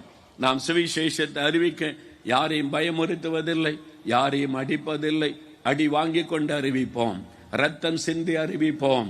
இன்றைக்கும் உலகத்தில் ஒரு வருஷத்தில் குறைந்தது 1,00,000 பேர் இயேசுக்காக ரத்த சாட்சியாய் மரிக்கிறார்கள். யாரையும் கொலை செய்வதல்ல, மரிப்பதற்கு ஒப்பு கொடுத்து சுவிசேஷம் அறிவிக்கிறவர்கள் தான் கிறிஸ்தவர்கள். அதனால இந்த சுவிசேஷத்தை ஒவ்வொருவரும் அறிவிக்கணும். நீங்க படித்துக் கொண்டிருந்தாலும், வேலை செய்து கொண்டிருந்தாலும், இயேசுவின் அன்பை, நீங்கள் பெற்ற நன்மையை மற்றவர்களுக்கு சொல்ல வேண்டும். அது தேவன் கொடுக்கிற ஒரு பாக்கியம். இந்த ஊழியத்தை செய்ய வேண்டும். ஆண்டவர் சொல்லுகிறார், பிதா அனுப்பினரை போல நான் உங்களை அனுப்புகிறேன். அது நம்மீது விழுந்த ஒரு கடமை. 1 கொரிந்தியர் 9:14 பவுல் சொல்லுகிறார், சுவிசேஷத்தை அறிவித்து வந்தும் மேன்மை பாராட்ட எனக்கு இடமில்லை. அது என் மீது விழுந்த கடமை. நான் பெற்ற இந்த சந்தோஷத்தை எல்லாருக்கும் சொல்லணும். நான் என் சுவிசேஷத்தை அறிவிக்கிறேன். ஒரு காலத்தில் இயேசு கடவுள் இல்லை என்று பேசினேன். இயேசுவை கேவலமாய் பேசினேன். சிலர் டீசெண்டா இயேசு வெளிநாட்டு கடவுள்னு சொல்றாங்க. நான் இயேசுவை கேவலமாய் அருவருப்பாய் பேசின ஒரு துன்மார்க்கன். அவ்வளவு நான் மத வைரக்கமாய் இருந்தவன். ஆனால் இருதய வீங்கி வலது கால் செயலற்று சென்னையில பெரிய பெரிய டாக்டர்கள் என்னை கைவிட்டு மரண படுக்கையில பாடியில என் பெற்றோர் என்னை வீட்டில் வைத்திருந்தார்கள். நான் சாக கிடந்த போது நாங்கள் நம்பினவைகள், தெய்வம் என்று தேடினவைகள் ஒன்றும் பதில் சொல்லவில்லை. ஆனால் என்னுடைய ஒரு கிறிஸ்தவ நண்பர் லூகாஸ் டிவிஎஸ் கம்பெனியில, பாடியில் இருக்கிற லூகாஸ் டிவிஎஸ் கம்பெனியில குரூப்ஸ் ஆஃப் கம்பெனி வருஷா இருக்கு. Brakes India, Wheels India, Sundaram Clayton, TVS, அதுல வேலை செய்யற ஒரு சகோதரன் வந்தார், வாலிபன். என் தாயார் இயேசுவை அறியாது எந்த சர்ச்சுக்கும் போனதில்லை, கூட்டத்துக்கும் போனதில்லை. இயேசு கிட்ட ஜெபம் பண்ண அற்புதம் நடக்குமாமே, என் மகனுக்காக ஜெபம் பண்றியான்னு கேட்டாங்க. என் தாயாருடைய கண்ணீரை பார்த்த அந்த கிறிஸ்தவ நண்பர் முழங்கால் படியிட்டு எங்க வீட்டுல முழங்கால் படியிட்டு ஜெபித்தார். அவர் ஜெபித்த பொழுது இயேசு வீட்டுக்குள்ள வந்து என்னை தொட்டு குணமாக்கினார். எனக்கு அற்புதம். ஆகவே தான் நான் உயிரோடு இருக்கிறேன். இன்னைக்கு நான் உயிரோடு இருக்க காரணம் இயேசு. யாரை திட்டினேனோ, யாரை கேவலமாய் பேசினேனோ, அவர்தான் என்னை தேடி வந்து என்னை குணமாக்கினார். எனக்கு சுகம் கொடுத்த ஆண்டவர் எல்லாரையும் குணமாக்க விரும்புகிறார். அந்த நற்செய்தியை நான் அறிவிக்கிறேன், அவ்வளவுதான். யாரையும் மதமாறுங்கள் என்று நான் சொல்லுவது இல்லை. இயேசு அப்படி கட்டளை கொடுக்கவும் இல்லை. இயேசு என்கிற நற்செய்தியை உங்களுக்கு அறிவிக்கிறேன். இயேசு யாரையும் கட்டாயப்படுத்த மாட்டார். நீ விரும்பினா உனக்கு அற்புதம், எனக்கு வேண்டாப்பான்னு சொன்னா ஓகே. ஆண்டவர் யாரையும் கட்டாயப்படுத்த மாட்டார். பைபிள்லையும் பார்க்கிறோம். இயேசு ஒரு ஊர்ல சொன்னா, இயேசு எங்க ஊர்களை வர வேண்டாம், போயிருங்கன்னு. அப்படியா, சரி வாங்க. சீசர்களை அழைத்து கொண்டு போய்விட்டார். அவர் யாரையும் கட்டாயப்படுத்தி பயமுறுத்தி எல்லாம் யார் வாழ்க்கையில வரமாட்டார். அவர் வந்து ஜென்டிலானவர், கருவை தட்டுவார். நீ என்னை கூப்பிட்டா நான் உனக்கு உதவி செய்யறேன், நீ இந்த விசுவாசித்தா உனக்கு அற்புதம் செய்யறேன். வேண்டாம் அப்படின்னு சொன்னா அவர் போய் கொண்டே இருப்பார். பயமுறுத்தி சொப்பனத்துல வந்து உனக்கு அப்படி செஞ்சிருவேன், இப்படி செஞ்சிருவேன், இது தெய்வ குத்தம் ஆயிரும், அப்படியெல்லாம் யாரையும் மிரட்ட மாட்டார். எங்களுக்கு சத்துருக்களை கூட நேசிக்க சொன்னார். எங்களை திட்டுறவங்களை கூட ஆசீர்வதிக்கத்தான் சொல்லி கொடுத்தார், பகைக்க சொல்லி கொடுக்கல. அதுதான் இயேசு, அதுதான் இயேசு. இந்த நற்செய்தியை அறிவிப்பதற்கு எல்லாருக்கும் தேவன் அந்த கட்டளை கொடுத்திருக்கிறார். நீங்க போய் தெருவில் பிரசங்கம் பண்ண அவசியம் இல்லை. உங்க பக்கத்தில் உள்ள இயேசு செய்த நன்மையை சொல்லுங்க. ஒருவருக்கு அவருடைய அன்பை வெளிப்பட்டது. எத்தனை பேர் கண்ணீர்ல இருக்கிறாங்க. இன்னைக்கு ஞாபகம் இருக்கிறது, நான் முதல்ல பிரசங்கம் பண்ணது மேடையில் அல்ல, தெருக்களிலே. தெருக்களில் தான் நான் முதல் பிரசங்கம் பண்ணினேன். தெரியுமா உங்களுக்கு? தெரு பிரசங்கம். அம்பத்தூருக்கு பக்கத்தில் உரக்கடன்னு ஒரு கிராமம் இருக்குது. தெருவில் நின்று பேசி இருக்கிறேன். அப்பொழுது பாடி சிஎஸ்ஐ சபையில் நான் இருந்தேன். அப்போ அங்கிருந்து சுவிசேஷ ஊழியத்துக்கு போகும்போது ரோட்ல நின்று சத்தம் போட்டு இயேசுவை அறிவித்தேன். அங்கதான் முதல்ல சாட்சி சொன்னேன். புரசவாக்கத்தில் தெருவா நின்று பிரசங்கித்திருக்கிறேன். சென்னையில் மூர் மார்க்கெட் என்ற ஒரு இடம் இருந்தது, சென்ட்ரல் ஸ்டேஷன் பக்கம். இப்போ அதெல்லாம் இடிச்சிட்டு வேற பில்டிங் வந்து விட்டாரு. அங்கே நிறைய கூட்டம் இருக்கும். வெளியில நின்று 4-5 வாலிபர்கள் பாட்டு பாடுவோம். ஒரு 50 பேர் கூடி வருவாங்க. இயேசுவை பற்றி சொல்லுவோம். அங்கேயே மக்கள் இந்த இயேசு வேணும்னு ஏற்றுக்கொள்ளுவாங்க. தெருவில் தான் பிரசங்கம் பண்ண ஆரம்பித்தது. திருநெல்வேலி, தூத்துக்குடி, தென்காசி 3 மாவட்டம் ஒன்றா இருந்த போது 1978, 79களில் எங்க கால்படாத கிராமமே கிடையாது. தெருவில் நின்று பிரசங்கம் பண்ணுவோம், இயேசுவை அறிவிப்போம். எப்படியாவது ஜனங்கள் இந்த இயேசு கிறிஸ்து கொடுக்க ரட்சிப்பை பெற்றுக்கொள்ள வேண்டும் என்று. நாங்கள் ஒவ்வொரு சனிக்கிழமையும் மெட்ராஸ் பீச், அந்த மெரினா பீச் கடற்கரையில் வந்து காலேஜில், பைபிள் காலேஜில் இருந்து வந்து சுவிசேஷம் அறிவிக்க வருவோம். எங்க கூட உள்ள அந்த லெக்சரர்ஸ் வந்து ஆங்கிலத்தில் பிரசங்கம் பண்ணுவாங்க. நான் அதை தமிழிலே மொழிபெயர்ப்பேன். ஏனென்றால் அவங்க தெலுங்கு, சிலர் வந்து ஆங்கில இந்தியன், அதனால ஆங்கிலத்தில் பேசுவாங்க. நான் தமிழில் அதை மொழிபெயர்த்து சுவிசேஷத்தை சொல்லுவேன். ஒரு நாள் ரொம்ப ஜெபிச்சு, ஆண்டவரே வாரம் போகிறோம், ஒரு ஆத்மாவை எனக்கு தாங்க, ஒரு ஆத்மாவாவது ரட்சிக்கப்பட்டா எனக்கு சந்தோஷம் உண்டாகுமே என்பதாய் காலையில் எழும்பி ரொம்ப நேரம் முழங்கால் நின்று ஜெபிச்சேன். எனக்கு ஒரு ஆத்மாவை இன்னைக்கு ஆண்டவர் தருவார்னு நிச்சயம் மறுவரைக்கும் ஜெபம் பண்ணினேன். மெட்ராஸ் கடற்கரையில் பிரசங்கம் பண்ணி முடிந்தது. அங்கே நிறைய பேர் நின்னாங்க. எல்லாருக்கும் கைப்பறை விரும்பினவங்களுக்கு புஸ்தகத்தை கொடுப்போம். நான் நின்று ஜெபித்து கொண்டே இருந்தேன். அழகான ஒரு வாலிபன் நின்று என்னையே பார்த்து கொண்டே நின்றான். நானும் அவனை பார்த்து கொண்டே நின்றேன். எனக்கு ஒரு ஆத்மா இவனாகத்தான் இருக்கும் என்று. எல்லாரும் போயிட்டாங்க. அவன் மெதுவாக என்கிட்ட வந்து, உங்ககிட்ட நான் பேசலாமா என்று கேட்டான். ஐயோ, இதுக்கு தானே காத்திருக்கிறேன், ஒரு ஆத்மா ஆண்டவர் தரணும்னு கேட்டேன். அப்போ நான் சொன்னேன், இப்போ கடற்கரையில் இருக்கிறோம், எங்கள் வீடு நான் பாடியில் இருக்கிறேன், என் கூட வர்றீங்களா, இன்றைக்கி என் கூட தங்கி கொள்ளலாம் என்று சொன்னா. சரி வருகிறேன்னு சொன்னான். அவனுக்கு சாப்பாடு வாங்கி கொடுத்து நான் இருக்கிற வீட்டுக்கு அழைத்து கொண்டு போய் 2 பேர் உட்கார்ந்தோம். என்ன தம்பி சொல்லுங்கன்னு கேட்டேன். அவன்கிட்ட நான் பேச ஆரம்பித்த உடனே கண்ணீர் விட்டு அவன் அழுதான், மிகவும் அவன் அழுதான். ராத்திரியில் உட்கார்ந்து பேசி கொண்டிருந்தோம். உனக்கு என்ன பிரச்சனை? என் தாய் மரித்து விட்டாங்க, தகப்பனார் வேறு திருமணம் செய்து கொண்டா, நான் அனாதையாக்கப்பட்டு விட்டேன், என் தகப்பனார் எனக்கு உதவி செய்யாமல் விரட்டி விட்டார், ஒரு ஹோட்டலில் வேலை செய்து கொண்டு வாழுகிறேன், என் தம்பி வியாதி படுக்கையில் இருக்கிறான், அனாதையாக்கப்பட்டு விட்டோம், சொந்தக்காரங்க உறவினர்களை தேடி போனேன், ஒருவர் எங்களுக்கு உதவி செய்ய முன் வரவில்லை, அன்பில்லாத உலகத்தில் ஏன் வாழணும், தற்கொலை பண்ணி செத்து விடுவதற்கு தான் கடற்கரைக்கு வந்தேன், எனக்கு நீச்சல் தெரியாது, கொஞ்சம் இருட்டட்டும், ஜனங்கள்லாம் போன பிறகு கடல்ல விழுந்து செத்துறணும்னு என்றுதான் கடற்கரையில உலாவி கொண்டிருந்தேன். அப்பதான் இந்த பாட்டு சத்தம் கேட்டது. என்ன சொல்றாங்கன்னு கேட்டேன். இயேசுவை பற்றி நீங்க சொன்னதெல்லாம் நான் கவனமாய் கேட்டேன், இதுதான் என்னுடைய வாழ்க்கை, எனக்கு என்ன சொல்றீங்க என்று கேட்டான். நான் அவனுக்கு ஒரே ஒரு வார்த்தை சொன்னேன், இயேசு உன்னை நேசிக்கிறார், இயேசு உன்னை நேசிக்கிறார், உன் தாயின் தகப்பனு கைவிட்டாலும் உன்னை நேசிக்கிறார். அவன் கண்ணீரோட இயேசுடைய வார்த்தையை கேட்டான். என்னை கூட நேசிக்கிற ஒரு கடவுள் இருக்கிறாரா, நான் ஒரு அனாதையாக்கப்பட்டு விட்டேனே, இயேசு உன்னை நேசிக்கிறார். அவருடைய சிலுவை அன்பை சொன்ன போது முழங்கால் படிட்டு இயேசுவை உள்ளத்தில் ஏற்றுக்கொண்டான். ஒரு பெரிய சந்தோஷம் அவனுக்குள்ள. ஒரே நாள் ராத்திரிக்குள்ள. அடுத்த நாள் போனான். 1 வாரம் கழித்து மவுண்ட் ரோட்டில் உட்லண்ட்ஸ் ஹோட்டல் அவன் சர்வராக வேலை செய்து கொண்டிருந்தான். ஒரு புதிய ஏற்பாட்டை வாங்கி கொண்டு அவனை பார்க்க நான் போனேன். என்னை பார்த்த உடனே சந்தோஷமாய் வந்தான். இதை நீ வாசி, இயேசுவை பற்றி என்ன அறிந்து கொள்ளலாம் என்று. இப்போ எப்படி இருக்கிறீங்க தம்பின்னு கேட்டேன். அவன் ஒரு வார்த்தை சொன்னான், பாருங்க, நான் சில நாட்களுக்கு முன்பாக வரைக்கும் வாழவே எனக்கு விருப்பம் இல்லை, அன்பில்லாத உலகத்தில் ஏன் வாழணும், தற்கொலை பண்ணி செத்தரணும்னு எண்ணிக்கொண்டிருந்தேன், ஆனால் இப்பொழுது நான் வாழ விரும்புகிறேன். ஏன்னா என்னை நேசிக்கிற ஒரு கடவுளை நான் அறிந்து கொண்டேன், என் மீது அக்கறை உள்ள ஒரு கடவுளை நான் அறிந்து கொண்டேன். பட்டாபி என்பது அவனுடைய பெயர். அவன் மகிழ்ச்சியோடு சொன்னான், என்னை நேசிக்கிற ஒரு ஆண்டவரை கண்டு கொண்டேன், இப்பொழுது நான் வாழ விரும்புகிறேன்.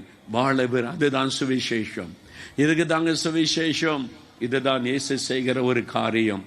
மரணத்திற்கு நேராய் போகிற ஒரு மனிதனுடைய வாழ்க்கையை வாழ வைக்கிற ஒரு ஆண்டவர் அவர். மதுபானத்துக்கு அடிமைப்பட்ட மனிதனுடைய வாழ்க்கையில விடுதலை கொடுத்து வாழ வைக்கிற ஆண்டவர். இதில் மதமாற்றம் ஒன்றும் இல்லை. இயேசு என்கிற நற்செய்தி ஒரு மனுஷனுடைய வாழ்க்கையில காயங்களை ஆற்றுகிறது, வேதனைகளை நீக்குகிறது. இந்த செய்தியை நீங்கள் சொல்லாவிட்டால் பாவம் செய்தவர்கள். பவுல் சொல்லுகிறார் 1 கொரிந்தியர் 9:16, சுவிசேஷத்தை நான் அறிவித்து வந்த மேன்மை பாராட்ட இடமில்லை, அது என் மீது விழுந்த கடமை. நான் சுவிசேஷத்தை அறிவிக்காதிருந்தால் எனக்கு ஐயோ. அர்த்தம் என்ன? ரட்சிக்கப்பட்ட ஒரு கிறிஸ்தவன் இயேசுவை அறிவிக்காவிட்டால் நீங்கள் சாபத்துக்குள் இருக்கிறீர்கள் என்ற அர்த்தம். இயேசுவின் ரத்தத்தினால் கழுவப்பட்டு மீட்கப்பட்ட அந்த சந்தோஷத்தை பெற்றுக்கொண்ட நீங்கள் இயேசுவை இன்னொருவருக்கு சொல்லாவிட்டால் சாபம் உங்கள் மேல வரும் என்பதை அறிந்து கொள்ளுங்கள். பவுல் சொல்லுகிறார், இந்த இயேசுவை நான் அறிவிக்காவிட்டால் எனக்கு ஐயோ. இந்த உணர்வு உங்களுக்குள்ளே உண்டாகட்டும். ஒவ்வொருவரும் இயேசுவை மற்றவர்களுக்கு சொல்ல வேண்டும். நாம் பெற்றுக்கொண்ட சந்தோஷத்தை பகிர்ந்து கொள்ள வேண்டும். அதுதான் ஆண்டவருடைய விருப்பம். அதற்கு ஆண்டவர் என்ன செய்கிறார்? தன்னுடைய வல்லமை வரங்களை தருகிறார். 1 கொரிந்தியர் 12:8 முதல் 10 வசனங்களை வாசித்து பாருங்கள். தேவன் தன்னுடைய பரிசுத்த ஆவியை அனுப்பும் பொழுது 9 விதமான வரங்களை நமக்கு தருகிறார். வாலிபனே, வாலிப மகளே, நீ படித்துக் கொண்டிருந்தாலும் வேலை செய்து கொண்டிருந்தாலும் இந்த வரங்களை பெற்று நீ ஆண்டவருடைய வல்லமையை விளங்க பண்ண முடியும். ஆண்டவர் இந்த வரங்களை, வெளிப்பாட்டு வரங்கள், வல்லமை வரங்களை தேவன் கொடுக்க விரும்புகிறார். ஞானத்தை போதிக்கும் வசனம், அறிவை உணர்த்தும் வசனம், விசுவாசம், தீர்க்க தரிசனம், உரைத்தல், அற்புதங்களை செய்கிற சக்தி, குணமாக்கும் வரங்கள், பற்பல பாஷைகளை பேசுதல், பாஷைகளை வியாக்கியானம் பண்ணுதல், ஆவிகளை பகுத்தறிதல். இந்த வரங்கள் யாருக்காக? உங்களுக்காக, ஒவ்வொருவருக்காக. ஒவ்வொருவரை தேவன் தன் வரங்களினால் நிரப்பி ஆண்டவருடைய வல்லமை வெளிப்படுத்த விரும்புகிறார். அந்த வல்லமை வரங்கள் உங்களுக்குள் வந்துவிட்டால் நீங்கள் சுலபமா இயேசுவை மற்றவர்களுக்கு சொல்ல முடியும். சிங்கப்பூர் தேசத்தில் ஒரு சபை ஆத்மாக்களை ஆதாயம் பண்ணுகிறது எப்படி என்று ஒரு முகாம் நடத்தி தர சொன்னார்கள். அதற்கு போயிருந்த பொழுது இந்த வரம் வல்லமை எப்படி வெளிப்படும், எப்படி இந்த வரங்கள் கிரியை செய்யும் என்று சொல்லி அவளுக்கு ஜெபித்து விட்டு வந்தோம். அடுத்த வருஷம் போயிருக்கும் போது ஒரு வாலிப தம்பி, அவர் அங்கே ஒரு வேலை செய்கிற தம்பி, கட்டட வேலை செய்கிற தம்பி, தமிழ்நாட்டிலிருந்து போய் ஆயிரக்கணக்கான வாலிபர்கள் வேலை செய்யறாங்க. ஒரு தம்பி வந்து சொன்னான், அங்கிள் நீங்கள் சொன்ன மாதிரி நான் தினந்தோறும் ஜெபம் பண்ணி எனக்கு ஒரு ஆத்மா வேணும், ஒரு ஆத்மா கிட்ட உண்மை பற்றி பேசணும்னு ஜெபித்து விட்டு போவேன். அப்படி ஒரு நாள் அங்கு வந்து நான் ரயில்வே ஸ்டேஷன்ல நின்று கொண்டிருந்தேன். அந்த ரயில்வே ஸ்டேஷன்ல மெட்ரோ ஸ்டேஷனுக்காய் நின்று கொண்டிருந்த போது நிறைய வாலிபர்கள் இந்தியாவிலிருந்து வந்தவங்க, தமிழ் பேசுறவங்க எல்லாரும் இந்த ட்ரெயின்ல தான் போவோம். வேலை செய்கிற இடத்துல போய் இறங்கி சாயங்காலம் வரைக்கும் வேலை செய்து விட்டு வருவோம், கட்டிட வேலை. நானும் போய் நின்று இருந்தேன். நான் ஜெபித்து கொண்டே நின்ற போது ஆவியானவர் திடீரென்று என் உள்ளத்தில் பேசினார், இந்த வாலிபனை பார் என்று சொன்னார். அங்க நிறைய வாலிபர்கள் நிற்கிறாங்க.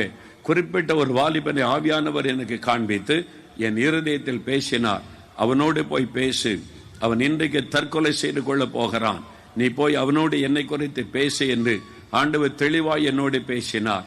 அவன் யார் என்றே எனக்கு தெரியாது, அவன் எந்த ஊரு என்ன பேரு ஒன்றும் தெரியாது. ஆனால் ஆவியானவர் சொன்னார், நீ போ, அவன் தற்கொலை செய்ய போகிறான், நீ போய் பேசு என்று. நான் உடனே அவன் அருகிலே போய் அவனிடத்தில் ஒரு நண்பனை போல, உங்களுக்கு எந்த ஊரு? தமிழ்நாட்டில் இந்த ஊரு, நான் இந்த ஊர்ல இருந்து வந்திருக்கிறேன், எவ்வளவு நாள் இங்க வேலை செய்யற, அன்பாய் விசாரித்து விட்டு 2 நிமிடம் பேசின பிறகு அவன் சொன்னான், நீ ஏன் தற்கொலை பண்ணி சாக நினைக்கிறீங்க? இந்த வார்த்தை சொன்ன உடனே அவன் இருதயம் நொறுங்கி விட்டாரு, அழ ஆரம்பித்தான். அவனை கண்ணோக்கி பார்த்த ரயில்வே ஸ்டேஷன்ல, நான் சாக போறது உங்களுக்கு எப்படி தெரியும்? இல்ல என்ன பிரச்சனை சொன்னான். கடன் வாங்கி நான் விசா எடுத்து இங்க வந்து சேர்ந்தேன், போதுமான சம்பளம் இல்லை, வேலை வாய்ப்பு இல்லை, இப்ப வேலை முடிய போகிறது, ஊருக்கு போனா கடன்காரர்கள் நெருக்குவாங்க, குடும்பம் வேதனையில் இருக்கிறது, இதை விட மறித்து விட்டால் நல்லது என்று இதுதான் கடைசி நாள், இன்றைக்கு தற்கொலை செய்து மறித்து விட வேண்டும் என்று தீர்மானம் எடுத்துதான் நான் வந்திருக்கிறேன். அது எப்படி உங்களுக்கு தெரியும்? அவன் சொன்னான், எனக்குள் ஒருவர் இருக்கிறார், அவர் இயேசு, அவர் என்னோடு பேசுகிறவர், உன்னை பார்த்த உடனே உன்னை குறித்து என்னோடு பேசினார், உனக்கு உதவி செய்யும்படி சொன்னார், நீ சாக வேண்டாம், உன்னை வாழ வைக்கிற ஒரு ஆண்டவர் இருக்கிறார், இந்த இக்கட்டல் இந்த விடுதலை கொடுக்கிற ஒரு ஆண்டவர் இருக்கிறார், என்னை குறித்து வெளிப்படுத்தினால் அப்ப எனக்கு உதவி செய்வார், அவரை பற்றி எனக்கு சொல்லுங்கள், இன்றைக்கு மாலை நீ தங்கி இருக்கிற இடத்துக்கு நான் ஹாஸ்டலுக்கு வருகிறேன், இயேசுவை பற்றி பேசலாம். அவன் போனான், இயேசுவை பற்றி சொன்னான், இயேசு அவன் ஏற்றுக்கொண்டான், மரணம் என்ன மாறினது, வாழ்க்கையில நம்பிக்கை பிறந்தது, இயேசுவை ஏற்றுக்கொண்டான், மகிழ்ச்சியான வாழ்க்கைக்குள்ளே ஆண்டவர் நடத்தினார், மரணத்தின் கண்ணிலாக்கினார். இதுதான் நற்செய்தி, இதுக்குதான் சுவிசேஷம். மரணத்துக்கு நியமிக்கப்பட்டவளை விடுதலையாக்குவதற்கு, சாக போகிற மனிதனை அதிலிருந்து காப்பாற்றுவதற்கு தான் இயேசு என்கிற நற்செய்தியை நாங்கள் சொல்லுகிறோம், சொல்ல வேண்டும் என்று கர்த்தர் சொல்லுகிறார். இப்படி எத்தனை ஆயிரங்கள் நிம்மதி இல்லாமல் நம்பிக்கை இல்லாமல் மரணத்தை நோக்கி ஓடிக்கொண்டிருக்கிறார்கள். உங்க கூட வேலை பார்க்கிறவங்க, உங்க தெருவில் இருக்கிறவங்க, உங்க பக்கத்தில் இருக்கிறவங்க, எத்தனை பேர் வெளியே சொல்ல முடியாம உள்ளுக்குள்ளே மரண வேதனையோடு இருக்கிறாங்க. காயப்பட்ட உள்ளங்களை ஆறுதல் படுத்த, நம்பிக்கை இல்லாத உள்ளங்களிலே நம்பிக்கையை கொண்டு வர இயேசு என்கிற நற்செய்தி சொல்லுங்க, சொல்லுங்க. சொல்லாவிட்டால் பாவம் செய்தவர்கள், சொல்ல ஆரம்பிச்சா தேவன் தன் வரங்களை உங்களுக்கு தருவார், வெளிப்பாட்டு வரங்களை தருவார், வல்லமை வரங்களை தருவார். நீங்கள் ஜெபிக்கும் பொழுது அற்புதங்கள் நடக்கும்.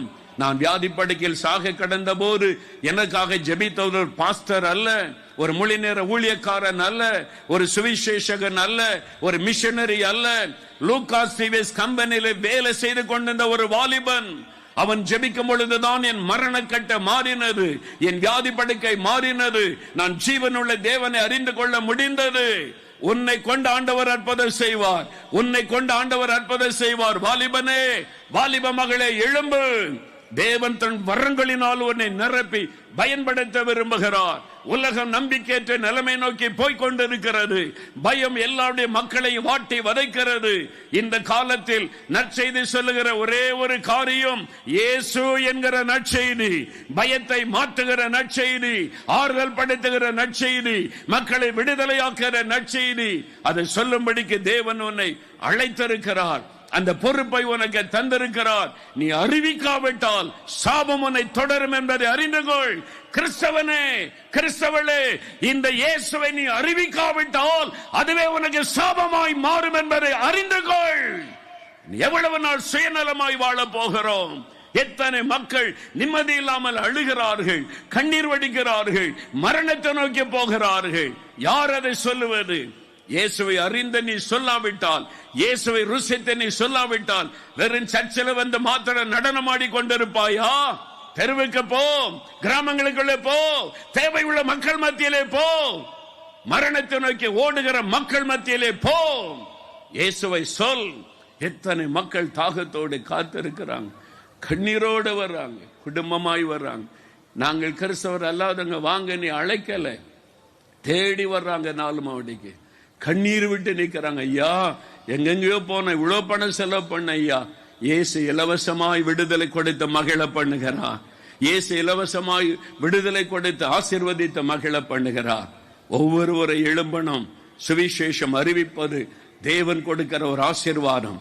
வல்லமை வரங்களை கொடுப்பது தேவன் கொடுக்கிற ஆசீர்வாதம். உயிர்த்தெழுந்த இயேசு அதுக்கு தான் இன்னைக்கு வந்திருக்கிறார். ஜெபிக்கும்படி யாவரும் எழுந்து நிற்போம், யாவரும் எழுந்து நிற்போம்.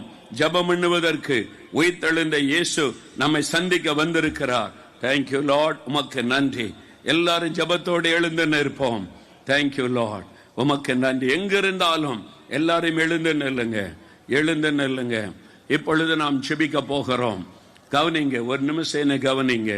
உயிர்த்தெழுந்த இயேசு, 3வது நாளில் உயிர்த்தெழுந்த இயேசு தன் சீஷருக்கு தன்னை வெளிப்படுத்தி முதலாவது சொல்லுகிறார், உங்களுக்கு சமாதானம். என் பிள்ளைகளே, உங்களுக்கு சமாதானம். பயப்படாதுங்க, பயப்படாதுங்க. பயம் உங்களை விட்டு விலகும்படி செய்ய நான் வந்திருக்கிறேன். என் கைகளில் இருக்கிற காயங்களை பாருங்க, என் விழாவில் இருக்கிற காயங்களை பாருங்க, என் காலில் இருக்கிற காயங்களை பாருங்க. இதெல்லாம் உங்களுக்காக, உங்களுக்காக நான் பட்ட காயங்கள். உங்களுக்கு விடுதலை கொடுக்க, உங்க பயத்தை மாற்ற சிலுவையிலே சாத்தானின் மீது வெற்றி சிறந்தேன். பயம் இப்பொழுது உங்களை விட்டு விலக போகிறாரு. ஒரு நிமிடம் எனக்கு சமாதானம் வேணும். என் உள்ளத்துல பயம், என் குடும்பத்துல பயம், பிசாசினால் உண்டாகிற பயம், கடன் பிரச்சனையினால் உண்டாகிற பயம், அசுத்த ஆவினால் வருகிற பயம், மரண பயம், தற்கொலை எண்ணம், மந்திர பிலிசுனித்தினால் உண்டாகிற பயம், ஏதோ ஒன்று வாதிக்கிறது, மனக்குழப்பம், வாழவே முடியாத சூழ்நிலை. அப்படி வந்திருக்கிறீங்களா? இன்றைக்கு இயேசு விடுதலை கொடுத்து சமாதானத்தினால் நிரப்ப போகிறார். எனக்கு ஒரு விடுதலை வேண்டும். இந்த பிசாசின் பிடி, இந்த பயத்தின் ஆவி, பில்லி சூனியத்தின் கிரியைகள், இந்த பயம் என்னை விட்டு விலகி மெய்யான சமாதானம் வேணும்.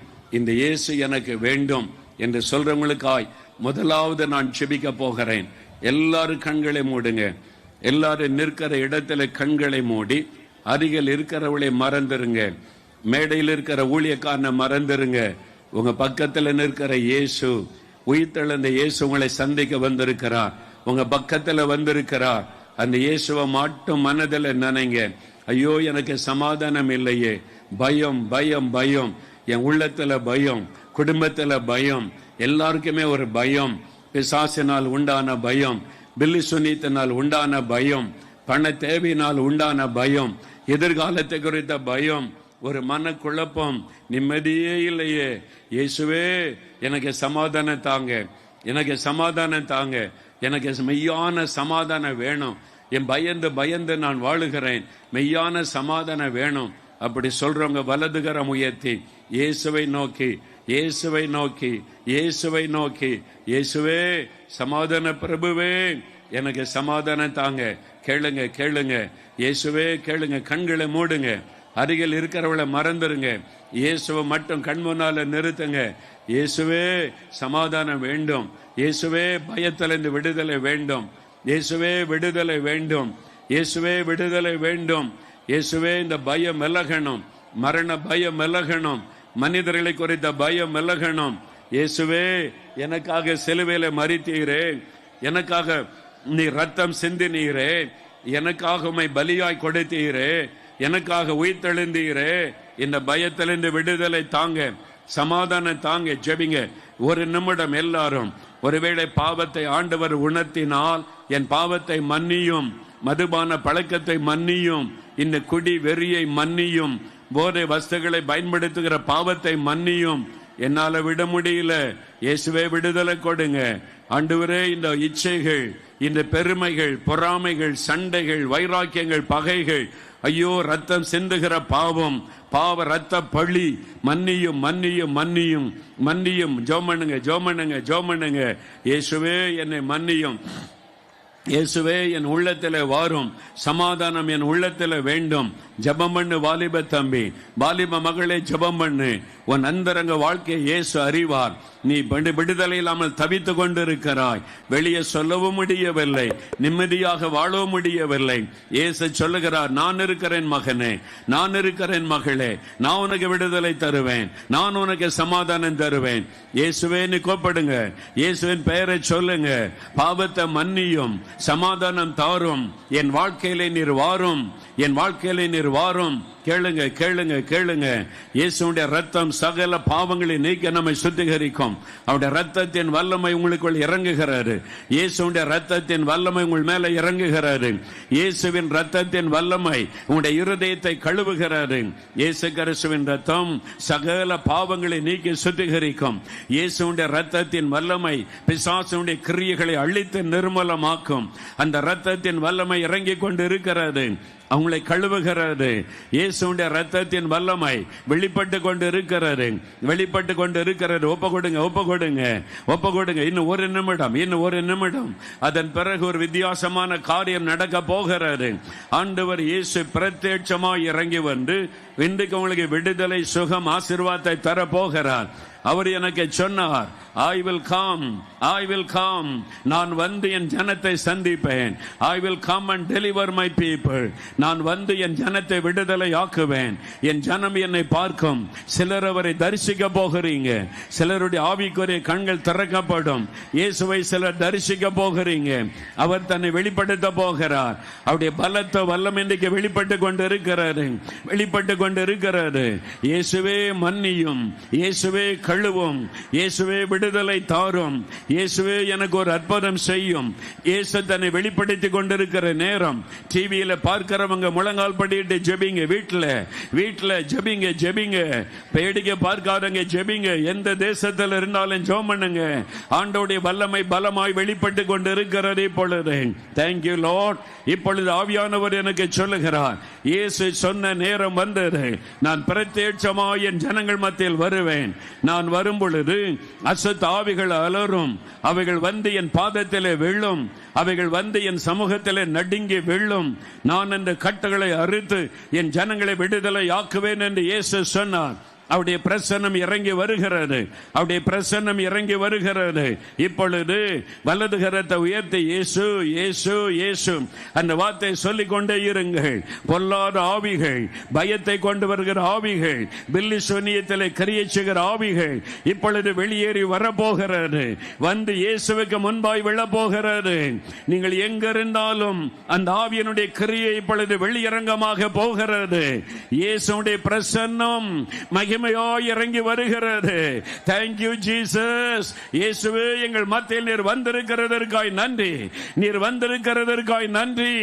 இப்பொழுது பொல்லாத ஆவிகள் இயேசுவின் நாமத்தில் வெளியேறுவதாக. Come out you devil. வெளியேறி வா இப்பொழுது இயேசுவின் நாமத்தில். இவ்கோட்டத்தில் எங்கே ஒளிந்திருந்தாலும் அசுத்த ஆவிகள் வெளியேறி வரும். இயேசுவுக்கு முன்பாக வந்து விழும். இயேசு வந்து நிற்கிறார். பொல்லாத ஆவிகள் வெளியேற ஆரம்பித்து விட்டது. Come out you devil, வெளியே வா பொல்லாத ஆவியே.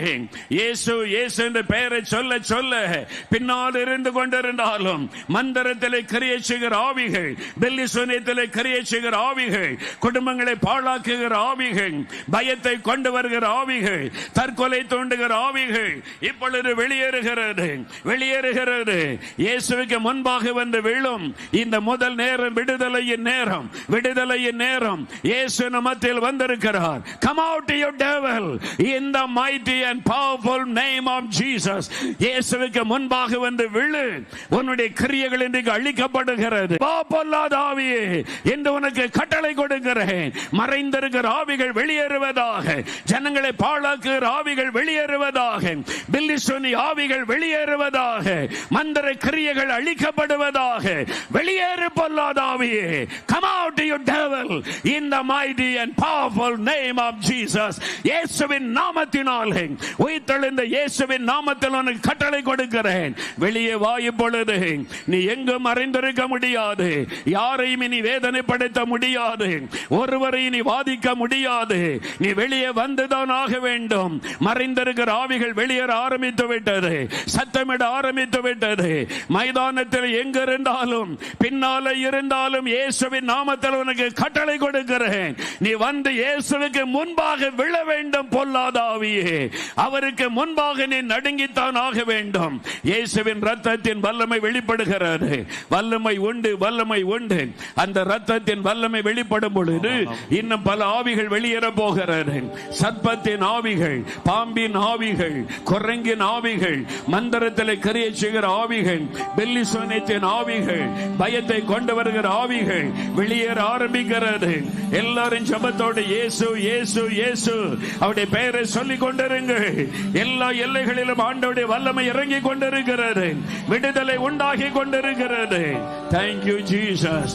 வல்லமை உண்டு உண்டு, அற்புத வல்லமை இயேசுவின் இரத்தத்தால். வல்லமை உண்டு உண்டு, அற்புத வல்லமை இயேசு கிறிஸ்துவின் இரத்தத்தினால். வல்லமை உண்டு உண்டு, அற்புத வல்லமை இயேசுவின் இரத்தத்தால். வல்லமை உண்டு உண்டு, அற்புத வல்லமை இயேசு கிறிஸ்துவின் இரத்தத்தினால். There is power, power, wonder-working power in the blood of the Lamb. There is power, power, wonder-working power in the precious blood of the Lamb. வல்லமை உண்டு உண்டு, அற்புத வல்லமை இயேசுவின் இரத்தத்தால். வல்லமை உண்டு உண்டு, அற்புத வல்லமை இயேசு கிறிஸ்துவின் இரத்தத்தினால். உண்டு உண்டு, அற்புத வல்லமை இயேசுவின் In the name of Jesus. Amen. Thank you Jesus. Thank you Jesus. Thank you my Lord. Amen Lord. Thank you Lord. இயேசு இயேசு அந்த நாமத்திலே தான் வல்லமை. இயேசு என்கிற பெயரை சொல்லுங்க. இயேசுவின் ரத்தம் ஜெயம்னு சொல்லுங்க. ஆங்காங்கே அசுத்தாவிகள் வெளியேற ஆரம்பித்து விட்டது. மைதானம் எங்கிலும் பல எல்லைகளில் பொல்லாத ஆவிகள் புறப்பட ஆரம்பித்து விட்டது. அநேகரை கீழே தள்ளிவிட்டது வெளியேறுகிறது. உங்களை விட்டு அது வெளியேறுகிறது. இன்னும் சில ஆவிகள் அலைக்கழிக்க ஆரம்பித்து விட்டது. இன்னும் 2 நிமிடம் ஜெபிக்க போகிறோம். மைதானத்துக்குள்ள எங்கே ஒளிந்திருந்தாலும் அந்த ஆவிகள் வெளியே வரணும். என் இயேசுவுக்கு முன்பாக நடுங்கி வந்து விழணும். என் இயேசு சர்வலோகத்தின் ஆண்டவர், பிசாசின் தலையை நசுக்கினவர், பில்லி சூனிய கிரியைகளை அழித்தவர். அவருக்கு முன்பாக இந்த ஆவிகள் இப்பொழுது நடுங்க ஆரம்பித்து விட்டது. எல்லாரும் வலதுகரம் உயர்த்தி இயேசுவின் ரத்தம் ஜெயம், இயேசுவின் ரத்தம் ஜெயம். கண்களை மூடி இயேசு இயேசு இயேசு அந்த பெயரை சொல்லுங்க. இயேசுவின் ரத்தம் ஜெயம், இயேசுவின் ரத்தம் ஜெயம் சொல்லுங்க. பொல்லாத ஆவியே, ஜனங்களை வஞ்சிக்கிற ஆவியே, ஏமாற்றுகிற ஆவியே, பயப்படுத்துகிற பொல்லாத சாத்தானே, மந்திர பில்லி சூனியத்தின் ஆவியே, உன்னுடைய கட்டுகள் இப்பொழுது அறுக்கப்படுவதாக. இயேசுவின் நாமத்தினாலே ஒவ்வொருவரையும் விட்டு விலகி போ. என்று உனக்கு கட்டளை கொடுக்கப்படுகிறது. இயேசுவின் நாமத்தில் விலகிப்போம். இயேசுவின் நாமத்தில் உடைய கிரியைகள் அழியட்டும். பொல்லாத ஆவியினுடைய கிரியைகள் அழிக்கப்படுகிறது. மந்திர கிரியைகள் எரிகிறது. பில்லிசோனிய வல்லமை அழிகிறது. விடுதலை. அப்படி ஆண்டவரே ஸ்தோத்திரம், இயேசுவே ஸ்தோத்திரம்னு சொல்லுங்க. அநேகர் விடுதலை ஆகி கொண்டிருக்கிறீங்க. விடுதலை ஆகி கொண்டிருக்கிறீங்க. இயேசுவே ஸ்தோத்திரம்னு சொல்லுங்க. வாய் திறந்து சொல்லுங்க, இயேசுவே ஸ்தோத்திரம். சந்தானம், சகோதரர் சந்தானம், உன் குடும்பத்தை அலைக்கழித்த பில்லிசோனியத்தின் வல்லமை எரிக்கப்பட்டது. உன் உள்ளத்தில் இருக்கிற பயம் விலகிவிட்டது. இன்றைக்கு உங்களுக்கு விடுதலை. இயேசுவுக்கு ஸ்தோத்திரம் என்று மகிமைப்படுத்துங்கள். சந்தானம், இயேசுவே ஸ்தோத்திரம்னு சொல்லுங்க. மீனா, சகோதரி மீனா, நீங்க பயத்தோடு வந்தீங்க. ஒரு அசுத்த ஆவி உங்களுடைய தலைக்குள்ளே பாரத்தை கொடுத்து எப்பொழுது உங்களை பயமுறுத்தி கொண்டே இருக்கும். அந்த ஆவி இயேசுவின் நாமத்தில் வெளியேறிற்று. இன்றைக்கு உங்களுக்கு விடுதலையின் நாள். இயேசுவே ஸ்தோத்திரம் என்று ஆண்டவரை மகிமைப்படுத்துங்கள். மீனாட்சி, மீனா என்று சொன்னவுடன் மீனாட்சி என்கிற சகோதரி என்னைத்தானோ என்று எண்ணினீர்கள். உங்களுடைய சரீரம் முழுவதிலும் ஒரு பலவீனப்படுத்துகிற ஆவி உங்களை எப்பொழுது ஒரு பலவீனத்துக்குள்ளே வைத்து உங்களை வாதித்து கொண்டே இருக்கும். வேலைகளை செய்ய விடாது, உங்களுடைய பொறுப்புகளை கவனிக்க விடாது. அது ஒரு பலவீனப்படுத்துகிற ஆவி. இயேசுவின் நாமத்தில் உங்களை விட்டு விலகுகிறது. மீனாட்சி, விடுதலை பெற்றுக் கொள்ளுகிறீங்க. இயேசுவே ஸ்தோத்திரம்னு சொல்லுங்க. ஆண்டவருக்கு நன்றி சொல்லுங்கள். இப்பொழுது நன்றி சொல்லுங்கள். இயேசுவே ஸ்தோத்திரம்னு சொல்லுங்கள். இப்பொழுது ஸ்தோத்திரம்னு சொல்லுங்க. வாய் திறந்து சொல்லுங்க. இயேசுவே ஸ்தோத்திரம்னு சொல்லுங்க. Thank you Lord. ஜெமிமா, ஜெமிமா என்கிற மகள், நீ ஒரு கிறிஸ்தவ பெண்ணாக இருந்தும் பிசாசின் காரியத்தில் சம்பந்தம் வைத்தபடியினால் அந்த ஆவி உனக்குள் வந்து வாதித்துக் கொண்டிருக்கிறது. ஆண்டவருக்கு விரோதமாய் நீ வீரமாய் பேசினாய், ஆண்டவரை துக்கப்படுத்தினாய். ஆகவே இந்த ஆவி உனக்குள் வந்தது. இன்றைக்கு மனம் திரும்பி ஒப்புக்கொடு ஜெமிமா. உனக்கு ஒரு விடுதலை ஆண்டவர் கட்டளை இடுகிறார். இயேசுவின் நாமத்தில் இன்றைக்கு உனக்கு விடுதலை. வாய் திறந்து இயேசுவுக்கு நன்றி என்று சொல்லி பொழுது சகோதரனே லாரன்ஸ், ஆண்டவருடைய கரம் உங்களை தொடுகிறது. லாரன்ஸ், உங்களை வாதித்துக் கொண்டிருந்த ஒரு குழப்பத்தின் ஆவி, ஒரு ஸ்பிரிட் ஆஃப் கன்ஃபியூஷன் எதிலும் உங்களை நிலைக்க விடாது. அந்த ஆவி உங்களை அலைக்கழித்து உங்களுடைய ஆசீர்வாதத்தை திருடி கொண்டிருந்தது. இப்பொழுது உங்களுடைய உள்ளத்தை விட்டு இந்த ஆவி விலகுகிறது. இப்பொழுது ஒரு தெளிவு வருகிறது. விடுதலை பெற்றுக் கொள்ளுகிறீங்க. இயேசுவுக்கு ஸ்தோத்திரம் என்று ஆண்டவரை மகிமைப்படுத்துங்கள். இயேசுவே ஸ்தோத்திரம்னு சொல்லுங்க. வாய் திறந்து ஆண்டவருக்கு நன்றி சொல்லுங்க. சகோதரர் எட்வின், எட்வின், ஆண்டவருடைய கரம் உங்களை தொடுகிறது. எட்வின், நீங்கள் ஆண்டவருக்கு பயந்து நடக்கிற மனிதர், ஆண்டவருடைய நாமத்தை மகிமைப்படுத்துகிற மனிதர். சமீப நாட்களில் உங்களுடைய கால்கள் பலவீனப்பட்டு நடக்க கூட பலனற்று வந்தீர்கள். அது உங்களை பலவீனப்படுத்தின ஆவி. உங்களுடைய ஊழிய செய்யாதபடி தடுக்க அது பலவீனப்படுத்தின ஆவி உங்களுடைய கால்களை பலவீனப்படுத்தினது. இயேசுவின் நாமத்தில் அந்த கட்டு அறுக்கப்படுகிறது. இப்ப காலை உதறுங்க, எழும்பி நடங்க, புது பலன் உண்டாகிறது. நீங்கள் வெட்கப்படாமல் இருந்தால் மேடைக்கு வந்து இயேசுவை மகிமைப்படுத்துங்க. விடுதலை பெற்றுக் கொள்ளுகிறீர்கள். இயேசுவே ஸ்தோத்திரம்னு சொல்லுங்க. வாய் திறந்து ஆண்டவருக்கு நன்றி சொல்லுங்க. விடுதலை உண்டாகி கொண்டு இருக்கிறது. எல்லாரும் இயேசுவே ஸ்தோத்திரம்னு சொல்லுங்க. வாய் திறந்து சொல்லுங்க. இயேசுவே ஸ்தோத்திரம், இயேசுவே ஸ்தோத்திரம். வாய் தரங்க. இயேசுவே ஸ்தோத்திரம். சொல்ல சொல்ல சொல்ல விடுதலை உண்டாகி கொண்டு இருக்கிறாரு. கட்டுகள் அறுக்கப்படுகிறது. கனகராஜ், கனகராஜ், இயேசுடைய வல்லமை உங்களை தொடுகிறது. கனகராஜ், இயேசு கிறிஸ்துடைய ஆவியானுடைய வல்லமை உங்களை நிரப்புகிறது. கட்டுகள் அறுக்கப்படுகிறது. உங்களுடைய சரீரத்தை வாதித்துக் கொண்டிருந்த பலவீனத்தின் கட்டுகள், பயத்தின் கட்டுகள் அறுக்கப்படுகிறது. இரவு நேரம் ஏன் வருகிறது என்று பயந்து பயந்து வாழ்ந்தீர்கள். இன்றைக்கு இயேசு அந்த பயத்தின் ஆவில் என்று விடுதலை தருகிறார். இயேசுவுக்கு ஸ்தோத்திரம் என்று மகிமைப்படுத்துங்கள். வாய் திறந்து ஆண்டவரை தொடுங்க. எபெனேசர், ஆண்டவருடைய கரம் உங்களை தொடுகிறது. எபெனேசர், உங்களுடைய எலும்புகள் பாதிக்கப்பட்டு இருக்கிறது, நரம்புகள் பலவீனப்பட்டு விட்டது என்று மருத்துவர்கள் சொல்லுகிறார்கள். ஆகவே நீங்கள் பலனற்ற நிலைமையில் வந்தீர்கள். அது ஒரு பலவீனப்படுத்துகிற ஆவி. உங்களுடைய நரம்புகளையும் எலும்புகளையும் தாக்கி இருக்கிற ஆவி. இன்றைக்கு நீங்கள் மனம் திரும்பி ஒப்பு கொடுத்தபடியால் இயேசு விடுதலை தருகிறார். அந்த கட்டுகள் அறுக்கப்படுகிறது. விடுதலைக்காக இயேசுவை ஸ்தோத்திரம் ஆண்டவரை மகிமைப்படுத்துங்கள். விடுதலை பெற்றுக் கொள்ளுகிறீர்கள். இப்பொழுது ஆண்டவருடைய பலத்த வல்லமை வெளிப்பட்டு கொண்டு இருக்கிறது. Thank you Lord. இயேசு எனக்கு சொல்லுகிறார், நான் பலவீனப்பட்ட சரீரத்தையும் வியாதிப்பட்ட சரீரத்தையும் இப்பொழுது தொட்டு குணமாக்க விரும்புகிறேன். யார் யார் வியாதிப்பட்டு பலவீனப்பட்டு கேன்சர் வியாதி, ஆஸ்துமா வியாதி, ஆர்த்தரைட்டிஸ் வியாதி, கண்கள் தெரியவில்லை, காது கேட்கவில்லை, என் சிறுநீரகம் பாதிப்பு, ஏதோ ஒரு நோயினால் பாதிக்கப்பட்டு வந்தவர்கள், இன்றைக்கு எனக்கு சுகம் வேண்டும், இயேசு சுகம் தருவார் என்று விசுவாசிக்கிறேன். அப்படி சொல்றங்க வலதுகரம் உயர்த்துங்க, வலதுகரம் உயர்த்துங்க. வியாதி உள்ள இடத்துல கை வைக்க போறீங்க. கண்களில் சுகம் வேண்டும் என்றால் கண்களில் கை வைங்க. காதுல விடுதலை வேண்டும் என்றால் காதுல விரல் வைத்துக் கொள்ளுங்க. கட்டிகள் இருக்கிற இடம், கேன்சர் கட்டி, டிபி கட்டிகள், தைராய்டு கட்டிகள், அந்த இடத்துல வலது கை வைத்துக் கொள்ளுங்க. எங்க வியாதிப்பட்ட யாரையாவது அழைச்சிட்டு வந்திருந்தா அவங்க மேல கை வைங்க. வியாதிப்பட்ட குழந்தைகளை அநேகர் கொண்டு வந்திருக்கிறீங்க. இருதய வீங்கின நிலைமையில ஒரு குழந்தையை ஒரு தாயார் கொண்டு வந்திருக்கிறீங்க. உங்களுடைய குழந்தையினுடைய இருதயம் வீங்கி இருக்கிறது. ஆபரேஷன் பண்ணி டாக்டர் சொல்லிட்டாங்க. உடைய கண்ணீரை இயேசு பார்க்கிறார். குழந்தையினுடைய இருதயத்துல கை வையுங்க. இயேசு தொடுகிறார். இப்பொழுது அந்த இருதயத்தை ஆண்டவர் குணமாக்குகிறார்.